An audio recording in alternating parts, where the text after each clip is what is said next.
পবিত্র কালাম কোরআনুল কারীমের সূরা আলে ইমরানের 102 নম্বর আয়াতের মধ্যে স্পষ্ট করে জানিয়ে দেন, ইয়া আইয়ুহাল্লাযীনা আমানু, হে বিশ্বাসী বান্দা বান্দিরা, ইত্তাকুল্লাহা হাক্কা তুকাতি, তোমরা আমি আল্লাহকে ভয় করার মতো ভয় করো, ওয়ালা তামুতুন্না ইল্লা ওয়া আনতুম মুসলিমুন। ওরে আমার বান্দা বান্দি, মরতে যদি হয় পরিপূর্ণ মুসলমান না হয়ে মৃত্যুবরণ করো না। বলুন তো, পরিপূর্ণ মুসলমান হতে গেলে ইচ্ছা মতো কি চলা যাবে? যা ইচ্ছা তাই করতে পারবো না, যা ইচ্ছা তাই বলতে পারবো না, যা মন চায় তাই খেতে পারবো না। আল্লাহ দয়াময়, তিনি আমাকে আপনাকে যে আদেশ আর নিষেধ করেছেন, আমার আপনার নবী, দয়ার নবী, মায়ার নবী, রাহমাতাল লিল আলামিন, আমাদের নবী যে আদেশ আর নিষেধ করেছেন, এই আদেশ নিষেধ অনুযায়ী জীবন যাপন করা দরকার আছে না নেই? বলুন, কোনটা হারাম, কোনটা হালাল, কোনটা নেকি, কোনটা গুনাহ, কোনটা করণীয়, কোনটা বর্জনীয়, এটা আমরা সবাই জানি কি জানি না? জানেন না? যে মদ খাচ্ছে ওকে নতুন করে বোঝাবেন হারাম, নাও জানে? যে সুদ খাচ্ছে ওকে নতুন করে বোঝাবেন হারাম, নাও জানে? যে নামাজ ছেড়ে দিচ্ছে ওটা গোনা, ফরজ নামাজ, নামাজটাকে আল্লাহ ফরজ করেছেন, ফরজে আইন করে দিয়েছেন, কি মানুষ জানেন না? না জানে? যারা বেপরদায় চলে তারাও জানে। কোন কাজ করলে জাহান্নামে যেতে হবে, কোন কাজ করলে জান্নাতে যাওয়া যাবে, কোনটা হারাম, কোনটা হালাল, এটা আমরা সবাই জানি, কিন্তু আমল করতে কেন পারছি না? পরিবর্তন কেন হতে পারছি না? এটাই তো জীবনের বড় প্রশ্ন। সেটা আমার সব ঠিক করতে হয়েছে।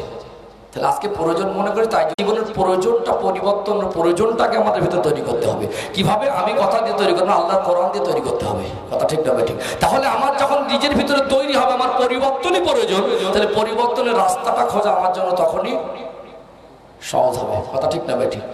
ও ভাইজানেরা, মুর্শিদাবাদ জেলার সোনার মানিক যুবকেরা, আব্বার মায়েরা, আজ আমরা পরিবর্তন কেন হতে পারছি না?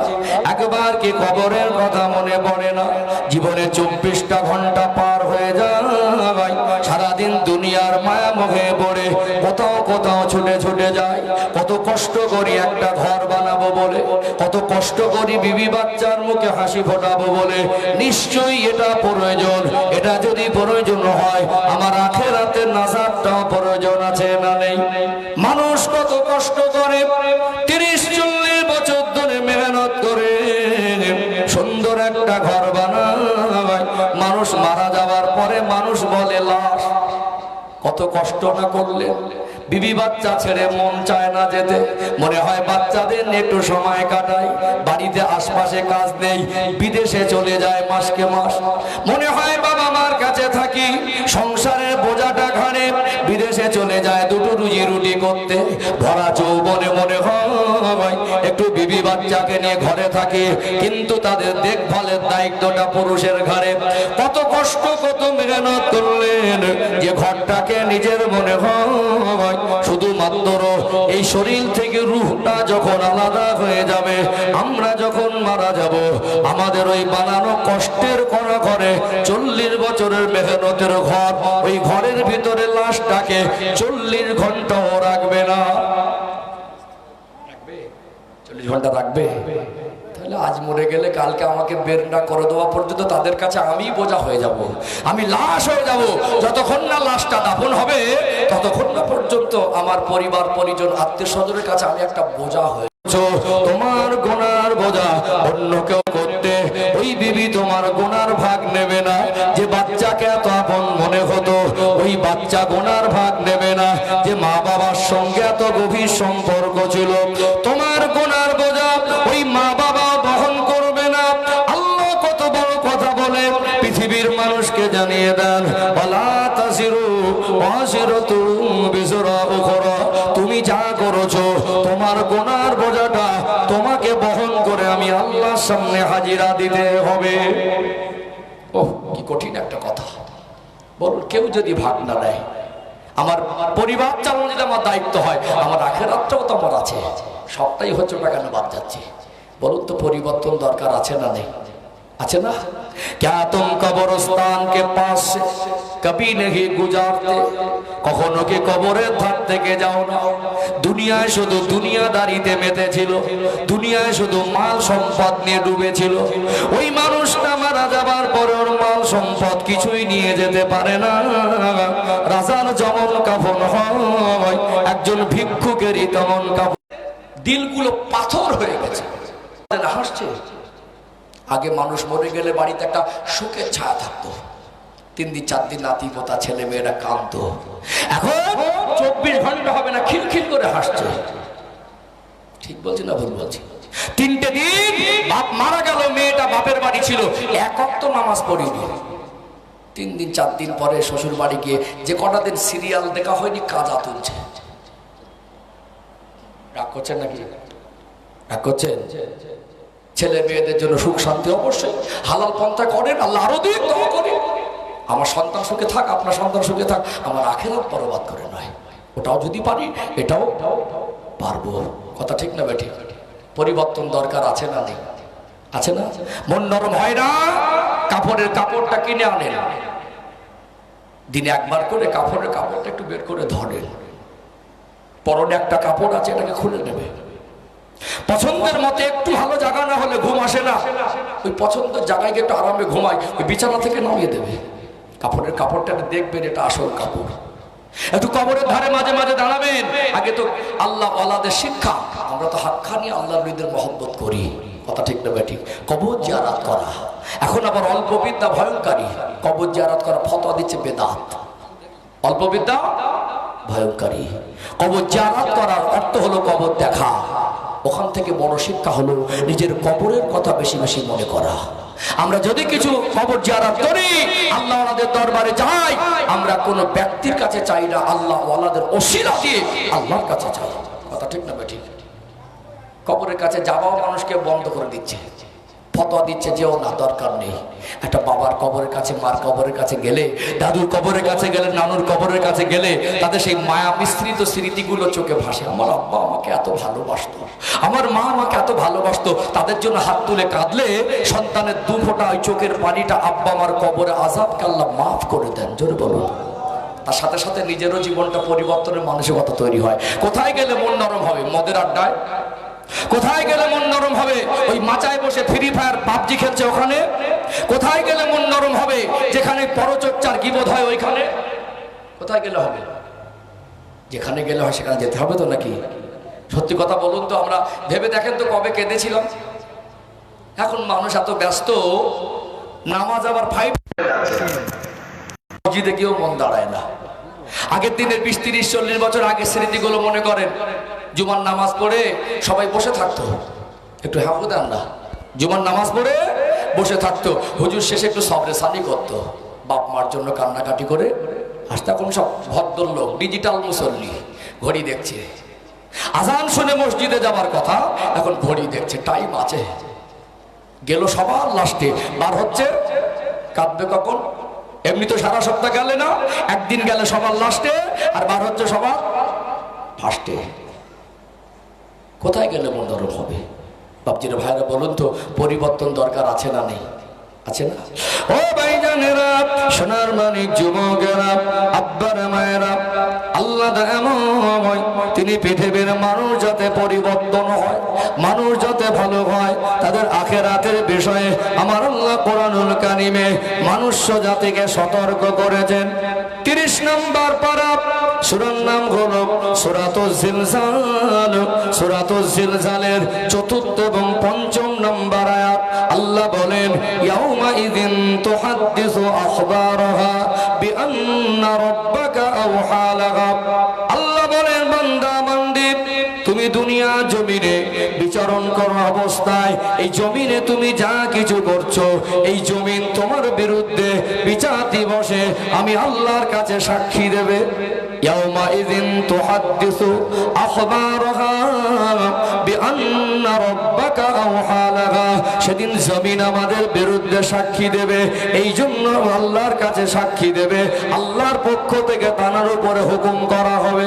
বলুন তোমরা মানুষ, এই দুনিয়া জমিন ছেড়ে আমাদের কি পালাবার কোনো রাস্তা আছে? এই জমিনে বেঁচে আছি, এই জমিনে জন্মগ্রহণ করেছি, মরণের পরে আবার এই জমিনের মধ্যে আমাকে আপনাকে দাফন করা হবে। দুনিয়া আমরা যতই ভালো সেজে ঘুরি না কেন, দুনিয়ার মানুষের কাছে যত অভিনয় করি না কেন, আমরা জমিনের বুকে যা কিছু করছি, জমিন যদি সেদিন আমাদের পাপের বিরুদ্ধে গিয়ে আমাদের পাপের সাক্ষী দেয়, বলুন তো এই জমিনে থাকা অবস্থায় পাপ কম করা, আল্লাহকে ভয় করা, আযাবে জাহান্নামকে ভয় করা, নাজাতের জন্য আল্লাহ রেজামন্দি হাসিলের জন্য এই জীবনকে পরিবর্তন করা দরকার আছে না নেই? আছে না? মনে করি আমরাই চালাক, মনে করি আমি যা করছি অন্য কেউ বুঝতে পারবে না। দুনিয়ার মানুষ মনে করে চালাক, কিন্তু মনুষ্য জাতি আল্লাহকে লুকিয়ে কিছু করতে পারবে না। সদা সর্বদা সর্বক্ষণ প্রত্যেকটা মানুষের কাছে আল্লাহ পাক দুজন করে ফেরেশতা নিযুক্ত করে রেখেছেন, কিরামান কাতিবিন ইয়ালামুনা মা তাফআলুন। আল্লাহ কোরআনুল কারীমে বলেন, তোমরা যা করো সেটা কিরামান কাতিবিন জানে। আমাদের প্রত্যেকটা মুহূর্ত আমরা যা করছি সবই কিছু আমার আল্লাহ ফেরেশতা মারফত লিপিবদ্ধ করছেন। এটা আমার আপনার নামায়ে আমাল। হাসরের দিনে ওই কঠিন বিচারের দিবসের কথাটা আল্লাহ হাসরবাসীকে স্মরণ করিয়ে দেয়, বান্দা বান্দি নিজের পাপের কথা একটু স্মরণ করো, নিজের আখেরাতের কথা একটু স্মরণ করো, যাতে আখেরাতের ওই চিত্র কোরআনের বর্ণনা অনুযায়ী জেনে আমরা যাতে একটু আখেরাতের প্রতি ভয় করি, আমরা যাতে আমাদের জীবনকে পরিবর্তন করতে পারি। কথাগুলো রেফারেন্স বলছি, কোরআনুল কারীম খুলবেন 15 নম্বর পারা 18 নম্বর পৃষ্ঠা, সূরার নাম হলো সূরাতুল কাহাফ, আয়াত নাম্বার 49, সূরাতুল কাহাফের 49 নম্বর আয়াত। আল্লাহ জানিয়ে দেন, ওয়াউদিয়াল কিতাব, আমি আল্লাহ বিচার দিবসে প্রত্যেকটা মানুষের অর্জনকৃত নামায়ে আমালের খাতাটা তার সামনে পেশ করে দেব। যা করছি আল্লাহ সব পেশ করে দেবে। আল্লাহ কত কঠিন কথা বললেন, ফাতারাল মুজরিমিনা মুশফিকিনা মিম্মা ফীহি। ওই দিন যারা পাপী পাপিষ্ঠ অপরাধী দুনিয়ায় দাপট দেখিয়ে বেড়াতো, সেদিন তাদের অবস্থা হবে পুরোটা বিপরীত। সেদিন তাদেরকে ভীত সন্ত্রস্ত আর আতঙ্কিত অবস্থায় দেখা যাবে। ওয়ায়াকুলুনা, আমি আল্লাহ তাদের জবান খুলে দেব, তারা বলতে থাকবে, মালি হাযাল কিতাব, আল্লাহ কি আশ্চর্য খাতা, লা ইউগাদিরু সাগীরাতান ওয়ালা কাবীরাতান ইল্লা আহসাহা। ছোট বড় যা করেছিলাম সব তো হুবহু লেখা আছে। ওয়াজাদু মা আমিলু হাদিরা, আল্লাহ বলবেন, বান্দা, ওরে আমার বান্দে, তুমি যা করেছিলে ওটাই তোমার সামনে পেশ করেছি। ওয়ালা ইয়াজলিমু রাব্বুকা আহাদা, তোমার রব কারোর উপরে জুলুম করেন না। কি বুঝতে পারছেন? আজ দাপট দেখিয়ে চলছি, আজ মনে করছে যা ইচ্ছা তাই করব। আজকে দুনিয়ায় দাপট দেখাচ্ছেন, হাসরের ময়দানে সেদিন শক্তি দেখানোর দুঃসাহস আর কারণ হবে। যারাই দাপট দেখিয়ে গোনা করে সেদিন তারা আতঙ্কিত ভীত সন্ত্রস্ত হয়ে যাবে। তারা আমলনামা পেয়ে বলবে, ওয়ায়াকুলুনা, তারা বলতে থাকবে, মালি হাযাল কিতাব, কি আশ্চর্য খাতা, একদম হুবহু। আজকে দেখবেন একটা মানুষ অন্যায় করছে, আবার বলছে করেছি, বেশ করেছি, একটা ধাক্কা মেরে বলছে আবার পারবো, তোর কোন বাপ আছে ডেকে আয়। ক্ষমতা দেখাচ্ছেন ক্ষমতা, পাওয়ার দেখাচ্ছেন পাওয়ার, চোখে কুটি পড়লে সহ্য করতে পারেন না, হেলে সাপের ভয় ছুটে পারেন না। কোথায় পাওয়ার? দুনিয়া কদিন পাওয়ার দেখাচ্ছেন, আল্লাহ শক্তি দিয়েছে তাই। 50 বছরের রোজগার 5 দিনে ঠাঁই পায় না। কে?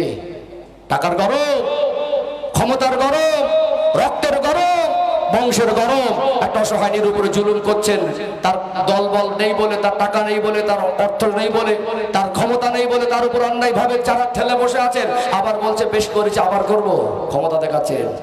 আল্লাহ বলে দুনিয়া ক্ষমতা দেখাচ্ছে, সেদিন হাসরের দিনে তাদের অবস্থা হবে পুরোটা বিপরীত। তারা সেদিন ভীত সন্ত্রস্ত আতঙ্কিত, আল্লাহ কি খাতা, কোথায় যাবে বাবা, পালাবার রাস্তা নেই। আজকে একটা মানুষকে হুজুর বলছে, হুজুর বাবা নামাজ পড়েন, নামাজ পড়েন, নামাজ পড়েন, পরোয়া নেই। হুজুর বলছে তো আমার বাপের কি, সুদ হারাম, সুদ হারাম, হুজুরদের বলে বলে মুখ ব্যথা হয়ে যাচ্ছে, মনে করছে হুজুর বলছে তো আমার বাপের কি। বন্ধন থেকে লোন চলছে, মুর্শিদাবাদে চালু হয়েছে, হয়েছে রিসেন্টলি না অনেক দিন থেকে, তাহলে পাকা পাকা হয়ে গেছে তো সব। হ্যাঁ, মানে মানে পাকা পাকা সুদ করার, কাঁচা নেই। রাগ করছেন নাকি, কষ্ট পাচ্ছেন নাকি, অসুবিধা হচ্ছে আমার কথায়? কিছু কিছু ভদ্রলোক ইদানিং একটু টাকা পয়সা হয়ে আবার তাদের বাড়ির মা বোনদের চাল চলনটাও পেল্টে গেছে। বাপের দুটো পয়সা হয়েছে, পথ হয়েছে, এইবারে আর জামা কাপড়গুলো যা লম্বা লম্বা ছিল আস্তে আস্তে শর্ট হয়ে যাচ্ছে, পয়সাও ফাঁপছে আর জামা কাপড়গুলো শর্ট হয়ে যাচ্ছে। আগে যে শরীরটা ঢাকতো আস্তে আস্তে খুলছে, আগে মাথা এতটা কাপড় দিত, এখন কাপড়টা ফেলে দিচ্ছে। এখন আবার কাপড় ফেলে দিয়ে এখন বয়স হয়ে গেছে, মেয়ে বড় হয়ে সাবালিকা হয়ে গেছে, এখন আবার ইয়াং সেজে ঘোরার চিন্তা ভাবনা কিছু চাচি আর ভাবি আছে। স্বামীর দুটো পয়সা হয়েছে, এখন আবার শর্ট ড্রেস পরছে। এমন ভদ্রলোক, দুটো পয়সা হয়েছে, পথ পেয়েছে, এখন একটু ক্ষমতা হয়েছে, হ্যাঁ হুজুর বলছে তো আমার কোনো পরোয়া নেই, আমার স্ত্রী আমার মেয়ে বরকা পরবে না, পর্দা করবে না, হুজুরের বাপের কি, মুখে না বললে সেটাই প্রমাণ করছে। এত বলছে, কানে যাচ্ছে, কোনো পরোয়া নেই। পরোয়া করছেন না, আলেমরা আপনাদেরকে কোরআনের বাণী শোনায়, আখিরাতের কথা মনে করে, চোখ বন্ধ হলে বুঝতে পারবেন ঠালা। বিচার দিবসে এই মানুষগুলো যারা দুনিয়ায় মনে করছে করছি, করবো, আরো করবো, কে কি বললো যায় আসে না, কোনো পরোয়া নেই, কোনো ভয়ভীতি নেই, কোনো পরিবর্তনের আলামত নেই, সেদিন বুঝবেন। আল্লাহ বলছেন বান্দা সেদিন এমন একটা দিন হবে যে আমি আল্লাহ নামায় আমল হুবাহু পেশ করে দেবো। মানুষ যদি মোবাইল দিয়ে ক্যামেরা দিয়ে রেকর্ডিং করতে পারে, আল্লাহ রেকর্ডিং করতে পারেন না। আল্লাহর ক্যামেরার বাইরে একটা মুহূর্ত যাওয়ার ক্ষমতা আমাদের কারোরই নেই। পরিবর্তন দরকার আছে না নেই? আলোচনা রুট বুঝতে পারছেন? পরিবর্তনের প্রয়োজনটা মনে করিয়ে দিচ্ছি। তারপরে যদি এই কোরআনের কথা শুনে আপনার মন নরম না হয়, তাহলে আপনি নিজে ভাবুন আপনার মনের অবস্থানটা কোন জায়গায় পৌঁছেছে। এই কোরআনের কথাগুলো শুনে যদি, আখিরাতের কথা শুনে যদি আপনার ভিতরে ভয় সৃষ্টি না হয়, মন নরম না হয়, পরিবর্তনের চেতনা না আসে, তাহলে আপনি নিজে নিজে ভাবুন আপনি কেমন পর্যায়ে পৌঁছে গেছেন। অসুবিধা হচ্ছে নাকি? বুঝতে পারছেন? ও ভাইজানেরা, সোনার মানিক যুবকেরা, আব্বারা মায়েরা, বর্তমান সময়টা বড় কঠিন। আজকে ভাবতে বড় অবাক লাগে, আজকে পয়সা দিয়েও মিথ্যা সাক্ষী পাওয়া যায়। আজকে একটা মানুষ সকালে এক কথা, বিকালে এক কথা, এই বলে করেছে, আবার বলে করিনি। মানুষ কথায় কথায় মিথ্যা বলে কি বলে না, অন্যায় করে আবার অস্বীকার করে। দুনিয়ায় মানুষ চিটিংবাজি করে, ধোঁকাবাজি করে পার পেয়ে যায়। আজকে বর্তমান সময় আমরা ভারতবাসী, বলুন তো দেখে, এই ভারতবর্ষের যত জেলখানা আছে, এই জেলখানার মধ্যে অনেক নির্দোষ মানুষ আছে না নেই? এই ভারতবর্ষের মধ্যে যে অনেক নির্দোষ মানুষ যেমন জেল খাটছে, অনেক বড় বড় আসামি বুক ফুটিয়ে সারা দুনিয়া জমিন ঘুরে ঘুরে বেড়াচ্ছে কি বেড়ায় না? দুনিয়ার আদালত শেষ আদালত নয়, দুনিয়ার বিচার শেষ বিচার নয়, আল্লাহর আদালত আখিরাতের দিবস, চূড়ান্ত বিচারের দিবস, ওটা হলো মনুষ্য জাতির জীবনের শেষ বিচার। দুনিয়ার আদালতে হক না ইনসাফ যদি না পান, আল্লাহর দরবারে বুঝে পাবেনই পাবেন, সন্দেহের অবকাশ নেই। দুনিয়ায় কিছু মানুষ চিটিংবাজি করে, ধোঁকাবাজি করে, মানুষ পাল্টিবাজি খায়। হাসরের দিনে মানুষের এই বদ অভ্যাস, সেদিন এক শ্রেণী কিছু নিকৃষ্ট মানুষ এই পাপের বোঝা মাথায় নিয়ে আল্লাহর সামনে হাজিরা দেবে। আল্লাহ তার নামে আমাল তার সামনে খুলে দেবে। তখন ওই মানুষটা বলবে, আল্লাহ পাপগুলো আমি করিনি। কত খাতারনাক বুঝতে পারছেন মানুষ? দুনিয়া চিটিংবাজি, আখিরাতে গিয়ে বলবে পাপগুলো আমি করিনি। কোরআনুল কারীমে একটি সূরা আছে, সূরার নাম হলো সূরাতুল ইয়াসিন। নাম শুনেছেন না শোনেননি? সূরা ইয়াসিনের মধ্যে আল্লাহ পাক জানিয়ে দেন, সূরা ইয়াসিনের 65 নম্বর আয়াত, আল্লাহ বলেন আল-ইয়াওমা নাখতিমু আলা আফওয়াহিহিম ওয়া তুকাল্লিমুনা আইদিহিম ওয়া তাশহাদু আরজুলুহুম বিমা কানু ইয়াকসিবুন। যেদিন বান্দা বান্দী নিজের পাপের কথা যারা অস্বীকার করবে, আমি আল্লাহ তাদের মুখে মোহর মেরে দেব, কথা বলার শক্তিটা আল্লাহ বন্ধ করে দেবে। অতুকাল্লিমুনা আইদিহিম ওয়া তাশহাদু আরজুলুহুম, তার হাত আর পা তার জীবনে বিমা কানু ইয়াকসিবুন, সেদিন আল্লাহর সঙ্গে কথা বলে তার জীবনের কৃত কর্মের সাক্ষী দেবে। যে হাতকে আমার মনে হয়, যে পাকে আমার অঙ্গ প্রত্যঙ্গ মনে হয়, সেই হাত আর পা যদি বিরুদ্ধে যায়, যে জমিনে দাঁড়িয়ে আমরা বিচরণ করি, যে জমিন ছেড়ে পালাবার রাস্তা নেই, সেই জমিন যদি আমাদের জীবনের নামামালের বিরুদ্ধে গিয়ে যদি সেদিন পাপের সাক্ষী দেয়, বলুন তো দেখি এই জীবন পরিবর্তন দরকার আছে না নেই? বেশ কয়েকটা আয়াত তুলেছি, পরিবর্তন ছাড়া আমাদের নাজাত পাওয়া যাবে না। তাহলে আমাদের জীবনে পরিবর্তনটাই প্রয়োজন, আমাদের জীবনে ভালো হওয়াটাই দরকার। কিন্তু আজকে আমরা কেন হতে পারছি না? চলুন এবারে কেন কারণগুলো তৈরি করে। এবার পরিবর্তন একটা আগ্রহ, এত করে কোরআনের আয়াতগুলো শুনে না মনে হচ্ছে যদি সত্যি ভালো হতে পারতাম, এরকম মাঝে মাঝে মনে হয় না? না আমি অন্যায় করেছি, পাপ করেছি, কবে যদি নামাজটা 5 ওয়াক্ত কন্টিনিউ করতে পারতাম, যদি আজ থেকে একটু ভালো হয়ে চলতে পারতাম, মনে হয় না?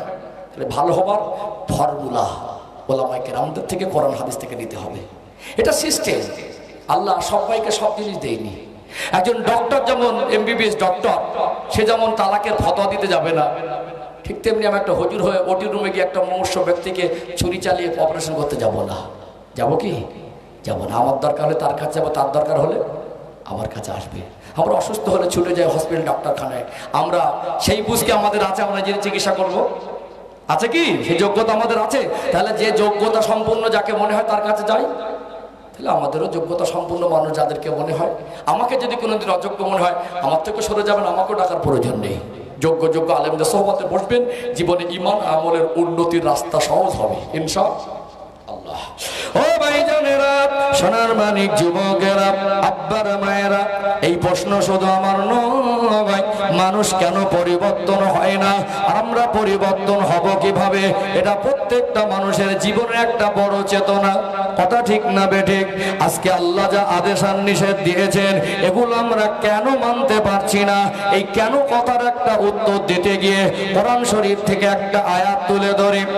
কোরআনুল কারীমে 114টি সূরার ভিতরে দ্বিতীয় নাম্বার সূরার নাম হলো সূরাতুল বাকারা। এটা কোরআন শরীফের সবথেকে বড় সূরা। সূরাতুল বাকারা কোরআন শরীফের সবথেকে বড় সূরা। 286টা আয়াত আছে। কটা? 286। সর্বশেষ আয়াত সূরাতুল বাকারার 286 নম্বর আয়াতের সূচনায় আল্লাহ জানিয়ে দেন, লা ইউকাল্লিফুল্লাহু নাফসান ইল্লা উসআহা, বান্দা বান্দে কিছু চাপিয়ে দেই না। আপনি যদি ভাবেন আপনার জন্য হেদায়েতের পথ খোঁজাটা অতি সহজ হয়ে যাবে, কত সুন্দর একটা বাক্য আল্লাহ, কত চমৎকার একটা কথা বিশ্বের মানুষকে জানিয়ে দিলেন, লা ইউকাল্লিফুল্লাহু নাফসান ইল্লা উসআহা, বান্দা যেটা পারবে না আমি আল্লাহ এরকম কিছু বান্দাকে দেই নাই। এটা আমরা পারবো না আর আমাদের দ্বারা হবে না, আল্লাহ এরকম কিছু আমাদেরকে দেয় নাই। আমাদের সৃষ্টিকর্তা কে? সবাই মিলে বলেন, জবান খুলে বলেন, আমাদের সৃষ্টিকর্তা কে? তামাম কুল কায়নাতের স্রষ্টা কে? আল্লাহ যদি আমাদের সৃষ্টি করেন, আমরা কোনটা পারবো আর কোনটা পারবো না, আমাদের দ্বারা কোনটা হবে আর কোনটা হবে না, আল্লাহ থেকে ভালো আর কেউ জানে না। ইসলামে আমরা যদি ইসলাম ধর্ম মানি, ইসলামের পথের মধ্যে আল্লাহর আদেশ নবীর আদেশ, আল্লাহর নিষেধ নবী নিষেধ, এটাই আমাদের জন্য শরিয়াত। কথা ঠিক না বেঠিক? আল্লাহ এবং রসুলের কথা মতো আমরা জীবনযাপন করি। যা কিছু আল্লাহ আদেশ করেছেন, কোন আদেশ বান্দা পারবে না আর আল্লাহ চাপিয়ে দিচ্ছে, একটাও ইসলামের মধ্যে নেই। যা কিছু নিষেধ করেছেন, ছাড়তে পারবে না আল্লাহ ছাড়তে বলেছেন, এটাও ইসলামের মধ্যে নেই। এই কথার সোজা অর্থ হলো, ইসলাম নামক জীবন ব্যবস্থা মানুষের জন্য কঠিন নয়। কার কথা? আল্লাহর কথা। তারপরে যদি আপনার কাছে কঠিন মনে হয়, তাহলে বুঝতে হবে আপনি ইসলাম জিনিসটাই বুঝতে পারেননি। কি মনে হয়? যতটুকু বোঝেন অতটুকু বলেন। কে আপনাকে বলেছে মানুষের কাছে ইসলামকে কঠিন করে তুলে ধরতে? আল্লাহর কথা অনুযায়ী ইসলাম কঠিন নয়। মানুষের স্বার্থ দিন আল্লাহ কিছুই দেয় নাই, আপনি মানুষকে ভয় দেখাচ্ছেন কেন ইসলাম কঠিন? বরং ইসলামের পথ মানুষের জন্য শ্রেষ্ঠ পথ, আল্লাহর মনোনীত ইসলাম। আল্লাহ বলছেন একমাত্র আমার মনোনীত পথ ইসলাম, এর বিকল্প কোনো পথে আল্লাহকে পাওয়া যায় না। এর বিকল্প কোনো পথ গুগলে সার্চ করেন, 3.5 থেকে 4,000 ধর্মের অস্তিত্ব গুগল আপনাকে তথ্য দেবে বিশ্বের মধ্যে। কথা বলতে পারছেন না? তাহলে ইসলাম ব্যতীত যত মানুষ ধর্ম হিসাবে মানে সেটা তাদের পার্সোনাল ম্যাটার, সেটা তাদের ব্যক্তি স্বাধীনতা। সে কোন ধর্ম মানবে সেটা তার ব্যাপার। তার ধর্মের ইতিহাস, তার ধর্মের আইন, তার ধর্মের নিয়ম তার কাছে অনেক বেশি ভালো লাগতে পারে, তার কাছে ভালো হতে পারে। আপনার ধর্ম নিয়ে আমার মাথা ব্যথা নেই। তবে আমি গর্ব করে বলি আল্লাহ দেখে দেওয়া পথ মানুষ জাতির জন্য 100% উপযুক্ত, আর বিকল্প কোন পথ মানুষের জন্য 100% উপযুক্ত হতে পারে না। শান্তির পথ, সম্মান অর্জনের পথ, মাথা উঁচু করে বেঁচে থাকার পথ, দুনিয়ার মধ্যে সম্মানের জীবন অতিবাহিতের পথ, কবরে শান্তিতে থাকার পথ, রাসূলুল্লাহ আল্লাহকে পাওয়ার পথ, জাহান্নাম থেকে বাঁচার পথ, জান্নাত পর্যন্ত পৌঁছে যাবার পথের নামই ইসলাম। জোরে বলুন। তাহলে আল্লাহ মানুষের জন্য কঠিন করে যদি আপনার কাছে কঠিন মনে হয় তাহলে বুঝতে হবে আপনি ইসলাম বোঝেননি। আর যদি কেউ বলে যে ইসলাম কঠিন, এত 24 ঘন্টা ইসলাম মেনে চলা অত মুখের কথা না, সেও ইসলাম বুঝতে পারেনি। ওই জন্য মাঝে মাঝে শরিয়াতের কথা যদি ঠিকভাবে মানুষকে বোঝানো না যায়, উল্টো রিয়াকশন হবে। বুঝতে পারছেন না? এমন কথা বলে দেবে মানুষের মন ভেঙে যাবে, ভয় খাইয়ে দেবে। বরং ইসলাম জিনিসটা মানুষকে বোঝাতে হবে। খুব আফসোস কি জানেন, আমরা সবই বুঝলাম, ইসলামটা বুঝলাম না। আমরা সবই বুঝি, মুসলমান জিনিসটা, যেন প্রথমে একটা কথা বলছিলাম না, মুসলমান শব্দের অর্থ অনেকে জানে না, কাকে বলে, কেমন একজন মুসলমান হয়। ইসলামকে নিয়ে একটু মানুষ যদি আমরা যারা এখানে আমরা বিভিন্ন ধর্মাবলম্বীর মানুষের বসবাস, ভারতবর্ষের একটা কালচার, জাতি ধর্ম বর্ণ নির্বিশেষে বিভিন্ন ভাষাভাষীর মানুষ, বিভিন্ন ধর্মাবলম্বীর মানুষের বসবাস। আমরা দেখি রাস্তাতে যেতে আমাদের প্রতিবেশীরা দুর্গা পূজা করে, কালী পূজা করে, সরস্বতী পূজা করে, লক্ষ্মী পূজা করে না? তারাও দেখে আমরা জলসা মাহফিল দেই, তারা কীর্তন দেয়, আমরা ঈদের নামাজ পড়ি, আমরা কুরবানি করি। সাধারণত আমাদের এই পরিবেশে ইসলামিক কান্ট্রি না, এখানে আমাদের দেশের সংবিধান অধিকার দিয়েছে যে ধর্ম ব্যক্তি স্বাধীনতা পালন করতে পারবে। অর্থাৎ এখানে বর্তমান সময় দেখা যাচ্ছে সেই ধর্মের রাজনীতি আসার কারণে সাধারণ মানুষের মধ্যে একটা অশান্তি ছড়িয়ে দেওয়ার চক্রান্ত চলছে না? সেগুলো প্রত্যেকটা জায়গায় দেখা যাচ্ছে। এই 2-1 দিনের মধ্যে ঘটনা, আমাদের আমার বাড়িটা উত্তর 24 পরগনা, দক্ষিণ 24 পরগনা, আপনাদের মহেশতল একটা ঘটনা দেখছেন না? সেখানে একজন ফল ব্যবসায়ী, একজন ফলের দোকানদার, ফল ব্যবসায়ী প্রতিনিয়ত সেখানে দোকান লাগায়। অর্থাৎ সেই ফল ব্যবসায়ী মুসলমান, তার জায়গাটা রাতারাতি সেখানে সুন্দর করে ঘিরে ইট দিয়ে কিছু টেকচার বানিয়ে সেখানে তুলসী গাছ লাগিয়ে দিয়েছে। এখন যেই ওই তুলসী গাছ টোকরাতে যাবেন, ওখানে কিছু বিজেপি RSS সেখানে এসে অশান্তি বাঁধিয়ে দেবে। এই মুর্শিদাবাদে করোনা তরতাজা প্রাণ চলে গেছে না? যায়নি। পরে খবর হলো এখানে পথ যদি আমরা না বুঝি তাহলে পথে চলবো কি করে, না করি সে রাস্তা যাবো কি করে, চিনতে হবে না, জানতে হবে না? আমি যদি আপনাদের এই আজকে নতুন নওদাপাড়া আসার জন্য, আপনাদের মুর্শিদাবাদ জিয়াগঞ্জে আসার জন্য যদি রাস্তা ঠিক না করতাম, 2 মাস গাড়ি চালিয়ে এখানে আসা যেত। এটা আমাদের জীবনের কি বড় ক্ষতি হয়েছে কি জানেন? আমরা পারিবারিকভাবে আমাদের সন্তানের ভিতরে ইসলাম জিনিসটা ঢোকাতে পারিনি। তারা গালি শিখেছে, বুঝতে পারেননি? আমাদের ছেলেরা গালি দেয় না, কার কাছ থেকে শিখেছে? মার পেট থেকে। ওই একটু বড় হয়ে দেখছে মা আব্বাকে গালি দেয়, আব্বা মাকে দেয়। একটু বড় হয়ে দেখছে দাদু দাঁত পড়ে গেছে, দাদু দাদিমাকে গালি দেয়, দাদু মা দাদিকে গালি দেয়। ও শিখবেটা কার কাছ থেকে? বাড়ি তো গালাগালি আর ঝগড়া হয়। ও শিখবে কার কাছ থেকে ইসলাম? বাড়ি তো সিরিয়াল আর নাটক হয়। ও শিখবে কার কাছ থেকে ইসলাম? বাড়ি তো আব্বা নামাজ বাদ দিয়ে বিড়ি খায়। রাগ করছেন মনে হয় নাকি? কষ্ট পাচ্ছেন? অসুবিধা হচ্ছে? আমরা আমাদের ছেলেদেরকে, মেয়েদেরকে পারিবারিকভাবে তাদের চিন্তায়, চেতনায়, লেবাসে, পোশাকে, ওটাতে, বসাতে, খাওয়াতে, ঘুমেতে ইসলাম জিনিসটা ঢুকে দিতে পারিনি, ইসলাম জিনিসটা বোঝাতে পারিনি। এখন মনে হচ্ছে ইসলামের মধ্যে চলবো কি করে? 5 ওয়াক্ত নামাজ, রোজা, হজ, যাকাত, পর্দা, পশিদা, হারাম, হালাল, কি যেন একটা কঠিন ওর কাছে মনে হচ্ছে। কিন্তু ইসলাম আল্লাহর কথা অনুযায়ী কঠিন নয়। ও ভাইজানেরা, মুর্শিদাবাদ জেলার সোনার মানিক যুবকেরা, আব্বারা, মায়েরা, আল্লাহর কথা অনুযায়ী আমার আল্লাহ জানিয়ে দেন, লা ইউকাল্লিফুল্লাহু নাফসান ইল্লা উসআহা, আমি আল্লাহ কাউকে সাধ্যতীত কিছু দিই না। ইসলাম মানে ইসলাম নামক এই জীবন ব্যবস্থাকে আল্লাহ কাউকে বোঝা হিসাবে চাপিয়ে দেই নাই। তাহলে ইসলাম কেমন শান্তির পথ, কেমন সোজা পথ, সহজ না কঠিন, এর একটু ব্যাখ্যা দরকার আছে না নেই? আজ আলোচনা কি ছিল? পরিবর্তন হতে কেন পারছি না। একটা কারণ আমরা তুলতাম যদি ইসলাম কঠিন হতো, যে কঠিন বলে পাচ্ছি না, কিন্তু আল্লাহর কথা অনুযায়ী ইসলাম কঠিন না। তাহলে ফের তো একটা প্রশ্ন আসবে, আমরা কেন পারছি না? তাহলে কেন কথার উত্তর খুঁজতে আরেকটু ব্যাখ্যায় যাওয়া দরকার আছে। তাহলে ইসলাম কঠিন না সহজ, এর একটা ব্যাখ্যা দরকার আছে না নেই? আছে না? হজ একটা হুকুম, কুরবানি একটা হুকুম, যাকাত একটা হুকুম, 5 ওয়াক্ত নামাজ পড়া একটা হুকুম, পর্দা করা একটা হুকুম, আছে না? হালাল উপার্জন করা একটা হুকুম, আদেশ নিষেধ মিলে অনেক কিছু আছে না নেই? আছে তো? তাহলে এগুলো আমাদের জন্য কঠিন না সহজ, এটা একটু ব্যাখ্যা করি। ব্যাখ্যা করা দরকার আছে না? এখন দেখছেন এই মানুষের একটা বর্তমান জিনিস দেখা যাচ্ছে, মানুষের মধ্যে একটা প্রতিযোগিতা হচ্ছে সুন্দর সুন্দর ঘর বানানোর। কিসের প্রতিযোগিতা? ঘর বাড়ি ভালো না খারাপ? এখন পাশের বাড়িতে একটা ভালো করে, ওর পাশের বাড়িটা মনে করে ওর থেকে আমার ডিজাইনটা ভালো হবে। ঘরের ভিতরে যাবেন, ঘরের ভিতরটা সব চকচকে ঝকঝকে, টাইলস, মার্বেল, এসি, পরে বিভিন্ন ডিজাইন, নকশা, কালার, হচ্ছে না হয় না, ফল সিলিং, লাইটিং, মানে ঘরের ভিতরটা যত চকচকে ঝকঝকে করি, ঘরের ভিতরে সোনা দানা টাকা পয়সা আছে, উন্নত মানের খাট আছে, এসি ঠান্ডার ব্যবস্থা আছে, মার্বেল টাইলস দিয়ে সাজানো আছে, লাইটিং আছে, মনের মধ্যে শান্তি কে? সাংসারিক জীবনে শান্তি, সেই শান্তি আর আছে?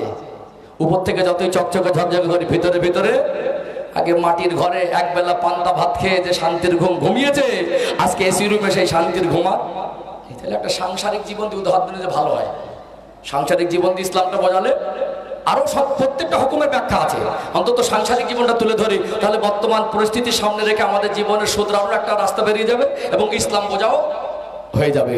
মাশাআল্লাহ, একটু ভালো লাগছে আপনারা আমাকে সহযোগিতা করছেন, ভালোবাসা, একটু মহব্বত দিয়ে, একটু আন্তরিকতা দিয়ে। তাহলে একটু একঘেয়েমি ভাবনা কাটানোর জন্য একবার তাকবীর দেবো ইনশাআল্লাহ। ঠিক আছেন তো? শেষ করে দেবো নাকি? কে অসুবিধা হচ্ছে? আমি কোরআন হাদিসের বাইরে একটা বলি না, শেষ পর্যন্ত বলবো না। এরকম এই জায়গাটা তো আমানত, কি দিলাম আর কি পেলেন বলছিলাম না, হিসাব মিলিয়ে দেবো। এটা তাকবীর দান তো না, আর এই তাকবীর ফাঁকি দিচ্ছেন কাকে?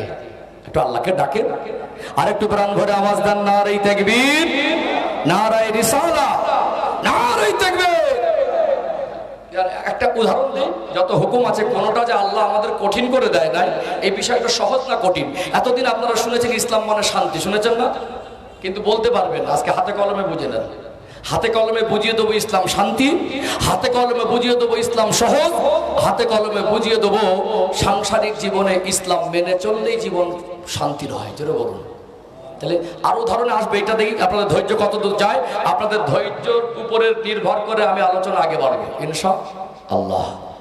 ও ভাইজানেরা, সোনার মানিক যুবকেরা, আব্বারা মায়েরা, যেহেতু আল্লাহর কথা অনুযায়ী ইসলামকে আল্লাহ কঠিন করে দেয় নাই, ইসলামের পথ কারোর জন্য কঠিন নয়, তাহলে কেন আমরা ইসলাম মেনে চলতে পারছি না?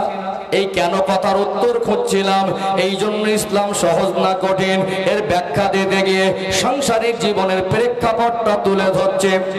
দুনিয়া জমিনে আমরা মানুষ, আল্লাহ দয়াময় এই মনুষ্য জাতির জীবনে অনেক রকম সম্পর্ক দিয়েছে, না দেয় নাই? বাপ বেটা, ভাই বোন, চাচা ভাইপো, আছে না? মামা ভাগনা, অনেক রকম সম্পর্ক আছে। এই মনুষ্য জাতি জীবনের প্রথম সম্পর্কের নাম হলো স্বামী আর স্ত্রী।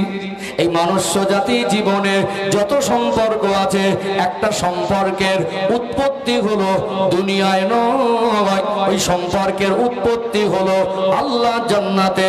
ওই সম্পর্কের নাম হলো স্বামী আর স্ত্রী।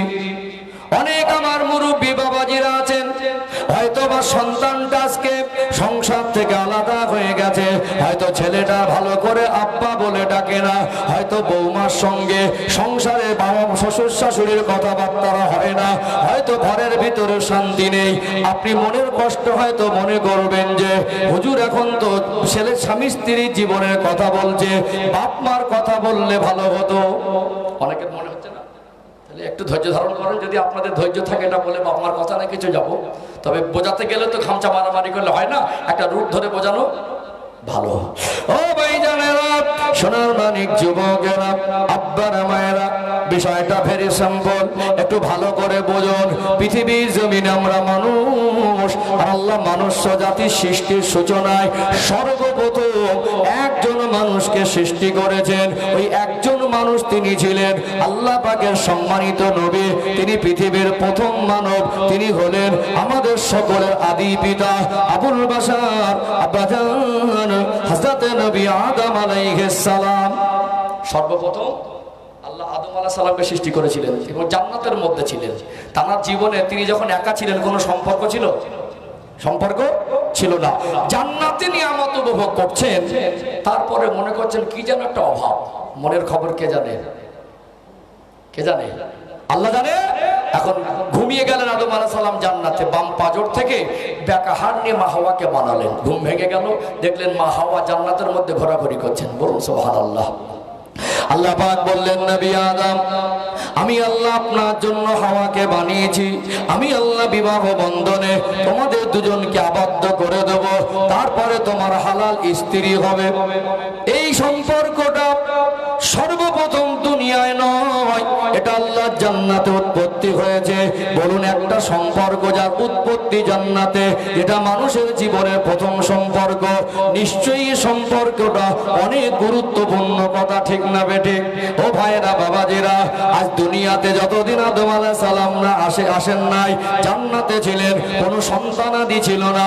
তার মানে জান্নাতের মধ্যে আর কোনো সম্পর্ক তৈরি হয়নি। দুনিয়া আসার পরে সন্তানাদি হয়েছে। এই স্বামী স্ত্রীর সম্পর্ক মানুষের জীবনে বড় একটা পাঠ। কোরআনুল কারীম আল্লাহ বলেন, ও খালাকনাকুম আজওয়াজা, আমি আল্লাহ প্রত্যেকটা বস্তুকে জোড়ায় জোড়ায় সৃষ্টি করেছি। যদি ছেলে আর মেয়ে জোড়ায় জোড়ায় সৃষ্টি না হতো, বিবাহের পদ্ধতি সিস্টেম আল্লাহ না দিতেন, এই ভরা যৌবন জীবনের পবিত্রতা বজায় থাকতো না। আর কার সন্তান কাকে বাপ বলতো, এটা হিসাব মেলানো কঠিন হয়ে যেত কি যেত না? যেত না। আমার একটা সম্পর্ক জান্নাতি সম্পর্ক, সম্পর্কের মধ্য থেকে সন্তান তার বাবার পরিচয় পায়। জোরে বলুন, কথা ঠিক বলছি না ভুল বলছি? প্রত্যেকটা কথা রেফারেন্স দিয়ে বলতে পছন্দ করি। এই সম্পর্কের ব্যাখ্যা, সম্পর্কের বর্ণনা, সম্পর্কের গুরুত্ব, সম্পর্কের তাৎপর্য আল্লাহ পৃথিবীর মানুষকে শেখাচ্ছেন। কোরআনুল কারীম আল্লাহ বলেন, হুন্না লিবাসুল লাকুম ওয়া আনতুম লিবাসুল লাহুন। কত চমৎকার কথা! আল্লাহ বলছেন স্বামী স্ত্রীর পোশাক স্বরূপ, আর স্ত্রী হলো স্বামীর পোশাক স্বরূপ। গায়ে যে পোশাক পরিধান করে আছি 500-1000 টাকা দিয়ে কিনতে পাওয়া যায়। আপনি 1000 টাকা দিয়ে সোনার একটা অলংকার খুঁজে পাবেন না। দুনিয়ায় কত দামি দামি বস্তু আছে, দুনিয়ায় কত দামি দামি হীরা মুক্তি জহরত আছে, সোনা আছে, রূপা আছে, চাঁদি আছে, কিন্তু আল্লাহ কেন তিনি এমন একটা দামি সম্পর্ককে পোশাকের সঙ্গে তুলনা করেছেন? নিশ্চয়ই এর ভিতরে অনেক সুস্পষ্ট ব্যাখ্যার শিক্ষা আছে না নেই? আছে না? আল্লাহ পোশাকের সঙ্গে কেন তুলনা করেছেন, কত চমৎকার ভাবে আল্লাহ শিক্ষা দিলেন। একটু ভাবেন, জীবনটা আস্তে আস্তে সহজ হয়ে যাবে। স্বামী স্ত্রীর জীবনের যে অশান্তিগুলো, এগুলো এর উৎপত্তি কোথা থেকে হচ্ছে, নির্মূল কিভাবে হবে, ইসলাম বোঝাও হয়ে যাবে, আর বিষয়টাও ক্লিয়ার হয়ে যাবে ইনশাআল্লাহ। এই জন্য রেফারেন্স সহ বলছি। সম্মানিত ভাইরা, এই পোশাক এমন একটা জিনিস, একটা শখ করে নতুন পোশাক কিনলেন, মনের মতো পছন্দ করে দামি পোশাক কিনলেন। এই পৃথিবীতে গোটা বিশ্বের মধ্যে মানুষ পোশাক হিসাবে যেটা পরিধান করে, উল্টো সোজা আছে না নেই? হ্যাঁ দেন না, আছে না? বাকি নতুন পোশাক কিনে একবার পরেছেন, বাড়িতে রেখে দিয়েছেন অনেক দামি পছন্দ মতো, বাড়িকে দেখছেন একবার ধুয়ে রেখেছে, ধৌত করে রেখেছেন, উল্টে আছে। ফেলে দেবেন না ছিঁড়ে দেবেন না পুড়িয়ে দেবেন? সোজা করে নেবেন, তাই তো? আল্লাহ পোশাকের সঙ্গে কেন তুলনা করেছেন দেখেন। যদি কখনো স্বামী স্ত্রীর জীবনে, স্ত্রীর কাছে স্বামীর জীবনটা ওলট পালট মনে হয়, ছিঁড়ে ছুঁড়ে ফেলে দিও না, ওটাকে বাদ দিয়ে দিও না, ওটা উল্টোটা সোজা করে নিও। বুঝতে পারছেন? যদি আল্লাহ কোনো একদিক বলেনি যে স্বামী স্ত্রীর পোশাক স্বরূপ, ছেড়ে দেয়নি, বরং স্বামী স্ত্রীর পোশাক স্বরূপ, স্ত্রী স্বামীর পোশাক স্বরূপ। কারোর কাছে যদি জীবনটা ক্ষণিকের জন্য ওলট পালট মনে হয়, তাহলে ওটাকে পুড়িয়ে দেওয়া হয় না, যেমন পোশাক ফেলে দেওয়া হয় না, ছিঁড়ে দেওয়া হয় না, সোজা করে নেই, ওরকম একে অপরের জীবনে ভালোবাসা দিয়ে সোজা করে নিও। জোরে বলুন। আল্লাহর কথা কত চমৎকার, বুঝতে পারছেন? ও ভাইজানেরা, সোনার মানিক যুবকেরা, আব্বারা মায়েরা, জীবনে অনেক ওয়াজ শুনেছেন, ওয়াজের অনেক রকম কোয়ালিটি আছে। আপনাদের মন জয় করা আমার উদ্দেশ্য নয়। আমি হক আদায় করতে বসেছি। আমার কথাগুলো যদি কোরআন হাদিস অনুযায়ী হয়, কারোর যদি ভালো না লাগে, এতে আমার দুঃখ করার কোনো অপশন নেই। এর থেকে ভালো কথা আমি অন্তত দিতে পারবো না। চলুন একটু গভীর মনোযোগ দিয়ে শুনুন। আল্লাহর কোরআনুল কারীমের আয়াতের ব্যাখ্যা করছিলাম। আল্লাহ কেন পোশাকের সঙ্গে তুলনা করলেন? দেখবেন আমরা মানুষ মাঝে মাঝে আমাদের শরীরে রাগ তৈরি হয় বিভিন্ন কারণে। রেগে গিয়ে অনেকে মারপিট করে, রেগে গিয়ে গালাগালি করে, রেগে গিয়ে ঝগড়া করে, রেগে গিয়ে জিনিসপত্র ভেঙে দেয়, রেগে গিয়ে রাগ করে বেরিয়ে যায়, ঘরে থাকবো না, রেগে গিয়ে বলে ভাত খাবো না, রেগে গিয়ে বলে কথা বলবো না, রেগে গিয়ে মারামারি করে। কিন্তু মানুষকে কি দেখেছেন? রেগে গিয়ে মানুষ পোশাক খুলে দিয়ে ঘুরছে। খুব রাগী বলেন তো, রাগ করে পোশাক পরবো না? মানে এমন পোশাক এমন একটা জিনিস যার উপরে যতই রাগী মানুষ হোক, রাগ করে থাকা কি রাগ করে পোশাক খুলে দিতে পারবে? ওই কিরকম রাগী মানুষ রেগে গিয়ে স্ত্রীকে অনর্থক চারটে মেরে দিলেন, রেগে গিয়ে ছোট বড় দেখলেন না, গালি দিয়ে দিলেন, ছোট বড় বলে দিলেন, রেগে গিয়ে আব্বা মা একটু ভালোর জন্য বলেছে, নির্বোধ সন্তান বুঝকম বোঝে না, বাড়ি থাকবো না, ভাত খাবো না, বেরিয়ে যাচ্ছে। কোনোদিন রেগে দিয়ে বলেছে পোশাক পরবো না আজ থেকে? একটু হাবুদার না। আল্লাহর কথা কত চমৎকার, বুঝতে পারছেন? মানুষ পোশাকটাকে জীবনের এমন প্রয়োজন মনে করে, রাগ করেও পোশাক থেকে আলাদা হয়ে থাকা যায় না। আল্লাহ সৃষ্টিগতভাবে মানুষের জীবনে একটা নির্দিষ্ট সময় যৌবন দেন। এই যৌবন জীবনের পবিত্রতা বজায় রাখার জন্য আল্লাহ পাক স্বামী স্ত্রীর সম্পর্কে সিস্টেম দিয়েছেন। আর এই সম্পর্কের গুরুত্ব বোঝাচ্ছেন পোশাক দিয়ে। যেমন পোশাকের উপরে রাগ করে উলাঙ্গ হয়ে থাকা যায় না, পোশাক ছাড়া চলা যায় না, ঠিক তেমনি ভরা যৌবন জীবনে, এই সাংসারিক জীবনে, দাম্পত্য জীবনে যখন সম্পর্কে আবদ্ধই হয়েছে, তখন কখনো স্ত্রীর উপরে রাগ করে স্বামী থেকে আলাদা, স্বামীর উপরে রাগ করে স্ত্রী থেকে আলাদা হয়ে থেকো না। আল্লাহর কথা কত চমৎকার, বুঝতে পারছেন? বুঝতে পারছেন? আর একটু ব্যাখ্যা দেই, অসুবিধা হচ্ছে নাকি? ও ভাইজানেরা, সোনার মানিক যুবকেরা, আব্বারা মায়েরা, দেখবেন দুনিয়ায় মানুষ এই পোশাক ছাড়া জীবন চলে না। পোশাক যেমন নিজের জীবনের ইজ্জত আবরু ঢেকে রাখার জন্য প্রয়োজন, যৌবন জীবনের পবিত্রতা ধরে রাখার জন্য স্বামীর জন্য স্ত্রী তেমনি প্রয়োজন, আর স্ত্রীর জন্য স্বামী তেমনি প্রয়োজন আছে না নেই? আল্লাহ কত চমৎকার কথা দিয়ে পৃথিবীর মানুষকে বোঝালেন, অন্না লিবাসুল লাকুম ওয়া আনতুম লিবাসুল লাহুন। স্বামী স্ত্রীর পোশাক স্বরূপ, স্ত্রী স্বামীর পোশাক স্বরূপ। একটা পোশাকের যদি সেলাই খুলে যায়, ওই সেলাই করে নিয়ে চালিয়ে নেই, কিন্তু নতুন পোশাক একটু সেলাইটা খুলে গেছে, ওকে পুড়িয়ে দেওয়া হয় না, ওর থেকে আলাদা করে ছেড়ে দেওয়া হয় না। ঠিক তেমনি কখনো কোনো খুঁটিনাটি সংসারে যদি একটু মনোমালিন্য, একটু ভুল বোঝাবুঝি থাকে, কোনো কারণ অকারণে যদি কারোর প্রবঞ্চনায় পড়ে কোনো বিশেষ মুহূর্তে গিয়ে স্বামী স্ত্রীর সম্পর্কের ফাটল হয়, ওটাকে সোজা করে নিতে হবে। চলুন একটু হাদিসের দিকে আলোকপাত করি, বিষয়টার একটু পরিষ্কার হয়ে যাবে। নবী আমার সোনা জবানে বললেন, আমি রাসূলুল্লাহ, আমার কাছে চারটি জিনিস বড় প্রিয়। এক নাম্বার হলো খুশবু, দুই নাম্বার হলো নামাজ, তিন নাম্বার হলো মেসওয়াক, চতুর্থ নাম্বার হলো স্ত্রী। নবী আমার বিশ্বের মানুষকে তিনি তার আদর্শ দিয়ে শিক্ষা দিয়েছেন। দাম্পত্য জীবনে সুখী হতে গেলে কোটি কোটি টাকার প্রয়োজন নেই। দাম্পত্য জীবনে সুখী হতে গেলে বিল্ডিং বানাখানার প্রয়োজন হয় না। দাম্পত্য জীবনে স্বামী স্ত্রী সুখে থাকতে গেলে বিরিয়ানি হালুয়া পালুয়া প্রয়োজন হয় না। দাম্পত্য দাম্পত্য জীবনে সুখী থাকতে গেলে, সুখে শান্তিতে অতিবাহিত করতে গেলে দামি দামি কাপড় আর অনেক সোনা দানার প্রয়োজন হয় না। স্বামীর জন্য স্ত্রীর প্রতি যে শিক্ষা, স্ত্রীর জন্য স্বামীর প্রতি যে শিক্ষা আর যে আচরণ আর আদর্শ দরকার, সেটা আমার নবী তার সাংসারিক জীবনের ভিতর থেকে পৃথিবীর মানুষকে শিখিয়েছেন না শেখায় নাই?